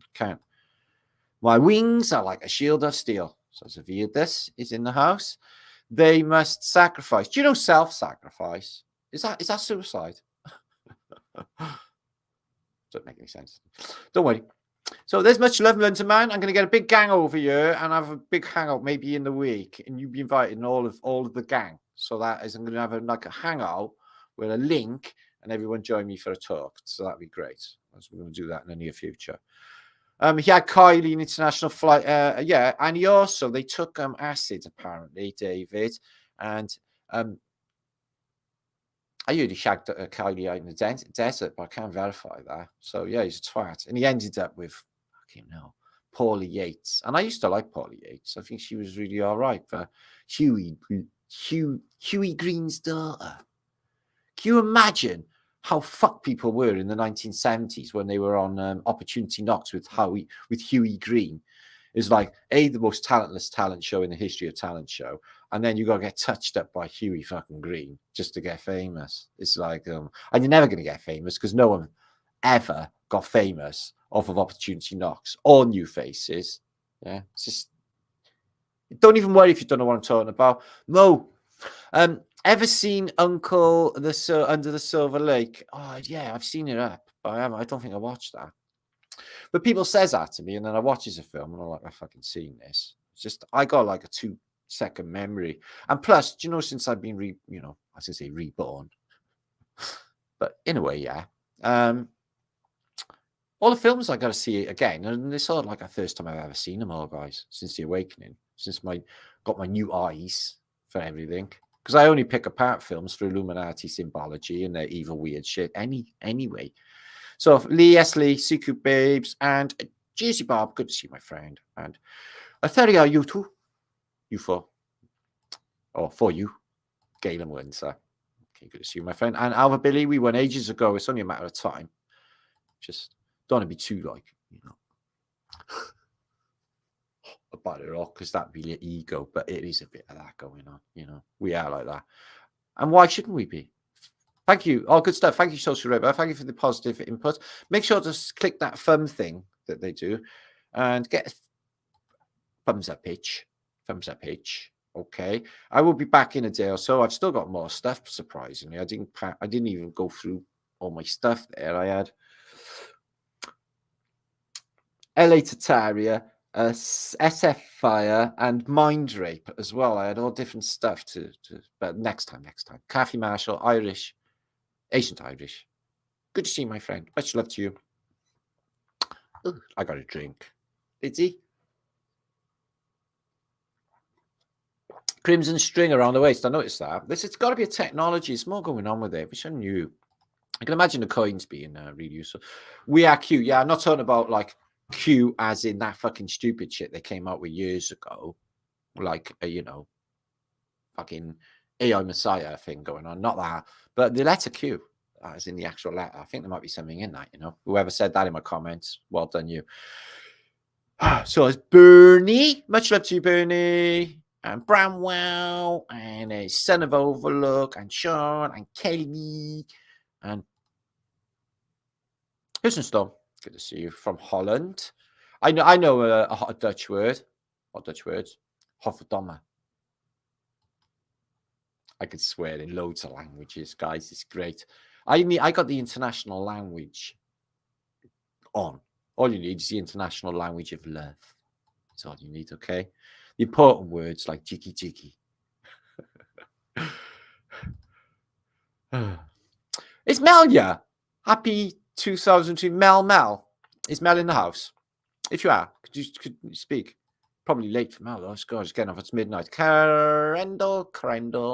There it is. American Satan on YouTube. It's on YouTube. It's a good film.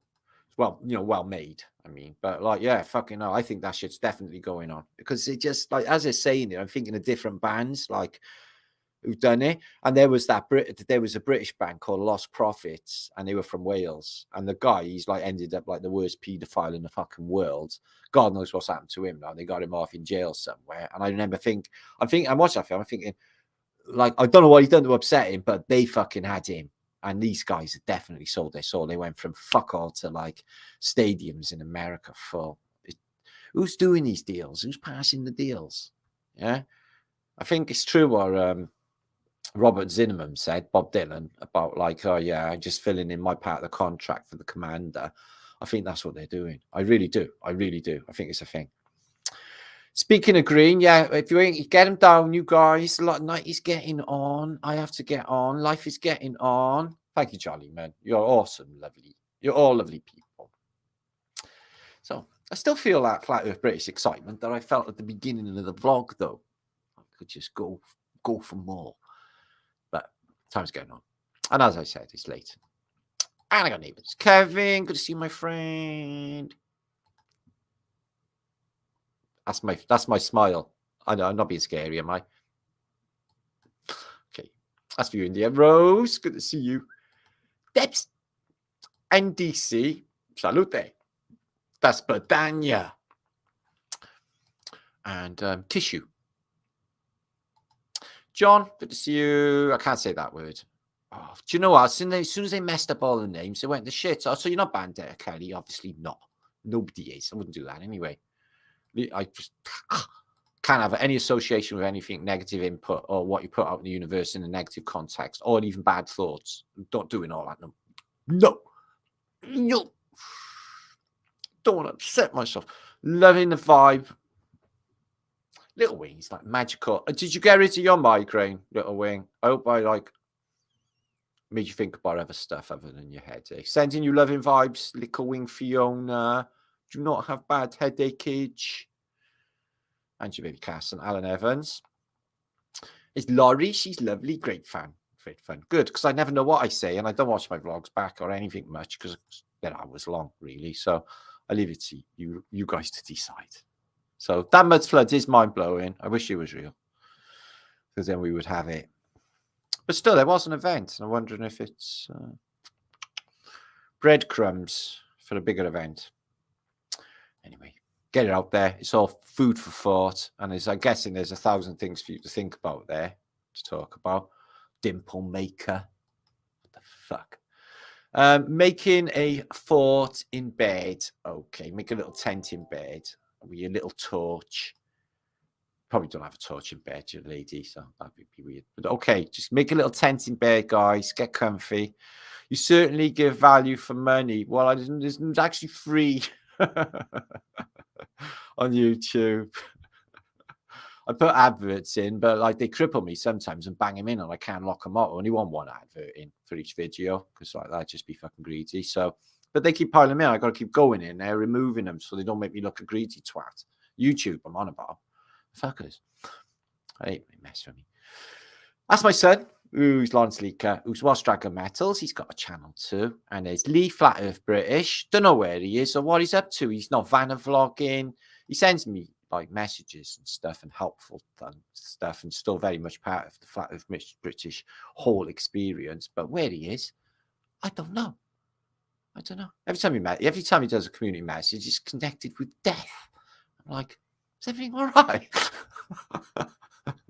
It seems very, oh, is it all worth it? Oh, oblivion. Oh, sort of buzz. It's like, yeah, it's pretty shit. I get that. Like, but you've got to make the best of it. That is called being clever. Yeah. Fuck them. I'm living high life. I'm going to do what I want to do. Does that make sense, guys? So it's in the best possible taste and full of love. How can you go wrong? Shanyang, good to see you. Super thanks to you, Shanyang. Much love as well. Jolly Mun's my brother. Josh, Liddy, top stuff. You know it. There you are. Best channel on YouTube. This will be an historical moment in the future, and you'll be like, I was there. I was there in chat with Martin Leaker years ago. Mark my words. That is going to be true. Okay? You're in a moment of historical moment. Merch, yeah, I got Flat Fumz t-shirts. You find it all on my channel that says store. Apparently, you have to look on that and link it properly. And but it is on my store channel. I got a store on my channel. I got a store, yeah. Have a groovy team flats. Double Flat Fumz to infinity, thrice on toast forever and back again, and then back out thrice to eternity, looped around, back again with bells on toast. Fucking beat that. Right, good to see you, Jungle Juice. I don't know why that always makes me laugh. Somebody give me 111 there. That's beautiful. That's Zania D. So yeah, all you groovy guys up top this week. That's fantastic. Okay. We can plow on into the future and just smash this to smithereens the way we do every week anyway. Okay, guys. Thank you for being a part of the Flat Earth British experience. It's you guys who makes all of this happen, because otherwise I'm just like a bloke in my bedroom sat talking to the computer. It's true. It's true. It's you who brings the magic, your vibration, your energy, and all of you guys loving one another and being fucking real. Awesome. So there you are. Thank you, Martin. Big hugs to Rowena. Thanks. I don't know which pictures to show. I'll show them next time. You have to tell me which one's the pink one. Like, none of them look pink. Don't show the pink one. Amy, you're super fucking lovely and kind as well. You're lovely. You are. OSM Vision. Do you know Flat Earth Dave? Yes, I do. Which one? There's a lot of Daves. There's David Weiss. There's David Mannell. So no, both them. Yeah. There's Dave Murphy. He's my brother. I've known him years. He's my friend as well. So that's 3 Daves. And there's other Daves. I've been watching Dave Plantexant, who's changed his name in the last week to Dave Waffler. I like him. I might hook up with him at some stage. Little Wing turned me on to him. Thanks, Little Wing. I like Dave. He's funny as fuck. I'm just wondering what it'd be like if the two of us were put together. You thought the same, didn't you? One of my favourite humans in the history of humanity ever is here in the house. It was Jar Soldier, who was Mel. Okay, who is in fact an actual superhuman in womanly form. Yeah, I'm here. Phone's running out. Watching on TV style. I sketch talking to Glenn. Okay then. Lots of love to Mellage. Much love to you, Mellage. And Rain, can you give Rain a smooth for me? Okay. Don't worry, I won't keep. I'll change animals soon, but I tell you what, donkeys are proper cute. Yeah, they got like cute ears. They're like big fucking rabbits, and they're soft as well. They're lovely. Yeah. One day somebody will understand me. Yeah, I will say Eeyore, and a woman will just come out with it. She'll be like, meow, or woof woof, and I'll be like, that was the ultimate love test. You passed. It's just like it's gonna happen. It's gonna happen. Somebody will respond to my EO. My other channel banned. Oh, don't worry, Kelly. We don't ban anyone yet. It's YouTube and all the old just big wank. I was on a show the other night with Bob Sykes. I got your book here, Bob. You know that. We were on. I'll do more of them, Bob, and we'll get on shows more, Bob, and we can give more time to hang out, all of us together, because it was really funky. And there's London guy in the house who's like one of the family all of a sudden, and all of the others. It's brilliant. I fucking love it. It's the best thing ever. It's sliced bread. Sliced bread's not that good anyway. Shit in it. I always buy the loaf you cut with a knife because it's proper bread. Always great to come by and hang out with amazing work. Oh, thanks you. I'm glad you come by. And thanks Cassie and thanks Rose. Okay then. Off to your cooking and whatever you're going to be doing later today in America land. And for the rest of us, okay, it's up the wooden hill to Bedfordshire, I'm afraid. Although I'm already in a flat in Bedfordshire already and haven't got a wooden hill. Holy Grail of the Great Reset is my last book. And the Holy Grail of Our Flat Earth, my first book. But I definitely think the Holy Grail is a clue to the whole thing. I think that it may be something along the lines of what Dan Brown been talking about. It may be about the blood. And it may be about the bloodline of Christ and something like that. I'm thinking, I don't even know where it comes from. I don't even know. I'm not even religious. Well, I think this shit, I don't even know. And where it comes from, I don't even know. Ting Ting Shiny, nobody puts it there. Backtron. Okay, make sure to subscribe. 700 odd of you. I'm going to be going now. And like this video, please. And I will be back in a few days. Thank you all for all the epicness this weekend. Good and bad. Okay, but I don't focus on the bad, only the good. And now we forge ahead. Okay. Undercuts with the juiceness. So is that autodidactic? I thought you wasn't here. Yo, Camel's in the house. Camel and Bernie and everybody is in the house. India's in the house. So we've got all-star castage in the house. I gotta go, though. It's late. It's too late, Campbell, now. Okay, hook up soon, bro. We'll do Flat Earth British Campbell stuff, which everybody absolutely loves. It's picks on you, Martin Day. Pick on you, Martin Day. Don't pick on me, Dallas. My blessed brother. Okay. So anyway, much love to you all. I mean that from the bottom of my heart. Love you all. You are fabulous people, all of you. And what an exciting time. And what a fantastic thing is to be a truther. There's no buzz better ever. Fucking awesome. So yeah, 1,000 people tonight. Thank you for all joining, and make sure to share this out, as I said. OSM, I made my night reading that comment. Oh, there you are, SM. OSM Vision. I'm glad I made you happy. That's nice. Thank you, Crafty Kim. Big Kush. Nice one, bruv. Adele Gibbs, ditto to you as well, Adele Gibbsage. Stay awesome, my friend. Stay awesome. Campbell saying stay awesome to you guys. You must stay awesome. Because it's being deemed to stay awesome. Praise Allah, the true God. Okay. Yeah, we'll do that one as well. May your God be with you. I'm down for all of that. I like all the Muslim stuff anyway. You've got beautiful architecture and everything about the whole thing. It's very musical and the whole vibration. It's like, I'm not opposed to it at all. I quite like it all. But as for surrendering to one deity or t'other, let's just say I'm not a surrenderer, shall we? Let's just say that, okay? I've had a lifetime to think about whether I'm supposed to or not. And I really intentionally and in my experience feel that I should not surrender to any, deity that I may not see out there. Don't think it's safe. Okay. I'm no expert, but I'm just not doing that. It's like, don't go to the light when you die. Son of Overbrook, they keep telling us to do stuff. So like, do the opposite. It's probably a double bluff. Don't do any of it. Does that make sense? You know it. Atlantis Rising podcast. I have to catch up on that. Don't know who that is. Good to see you. Praise Ant and Deck. Praise bees. Praise Ant and Deck indeed. Ah, they're not gay, are they? No, they're not.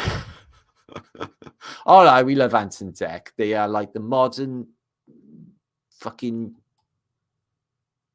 Morecambe and Wise, I was thinking. LT, good to see you, my friend. Oh, good. I like Morecambe and Wise. Never surrender. I'm not a surrenderer. Yeah. And it's come to the time now, like we're taking prisoners is like not favourable either. Well, he'll got black goo on him. I'm just saying.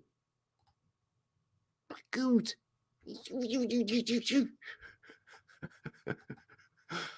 I can take the piss, and I will take the piss. They've been very naughty. Okay, they've all been very, very naughty to us.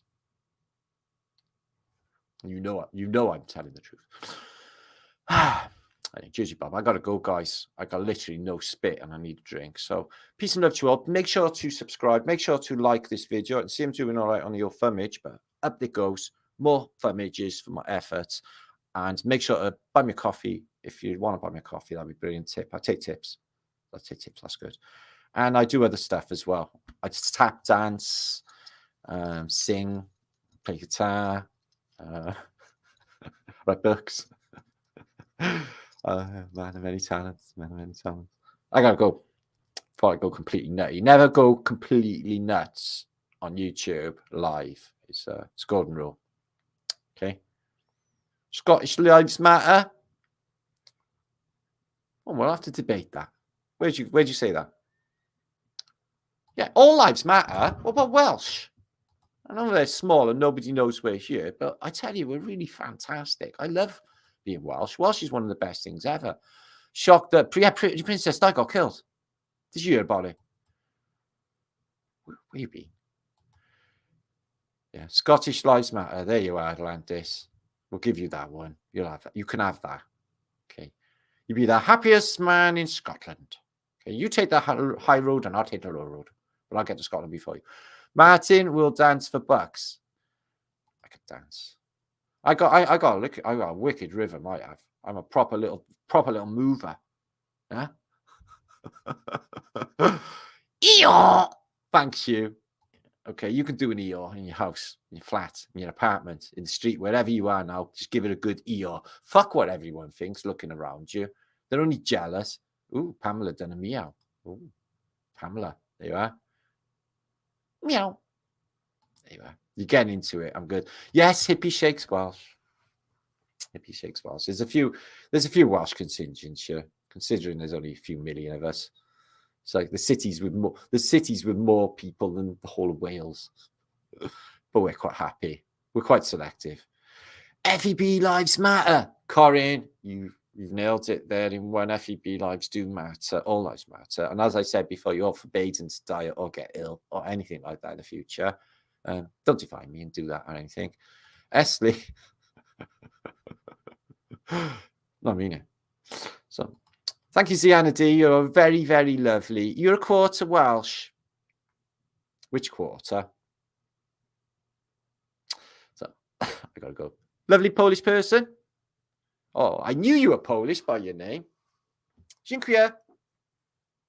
Yeah, I speak many, many languages.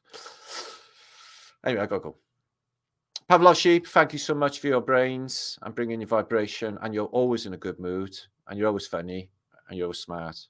All of you are very funny, very smart people. Always have a fucking hilarious time listening to you lot. So funny. Anyway, I gotta get going. Because it's exactly 9 minutes past midnight UK time. So happy Sunday. Flatterday's gone. Still 600 of you. Make sure to like, subscribe, and other stuff. And I'll be back soon. Mud flood in Paris, apparently.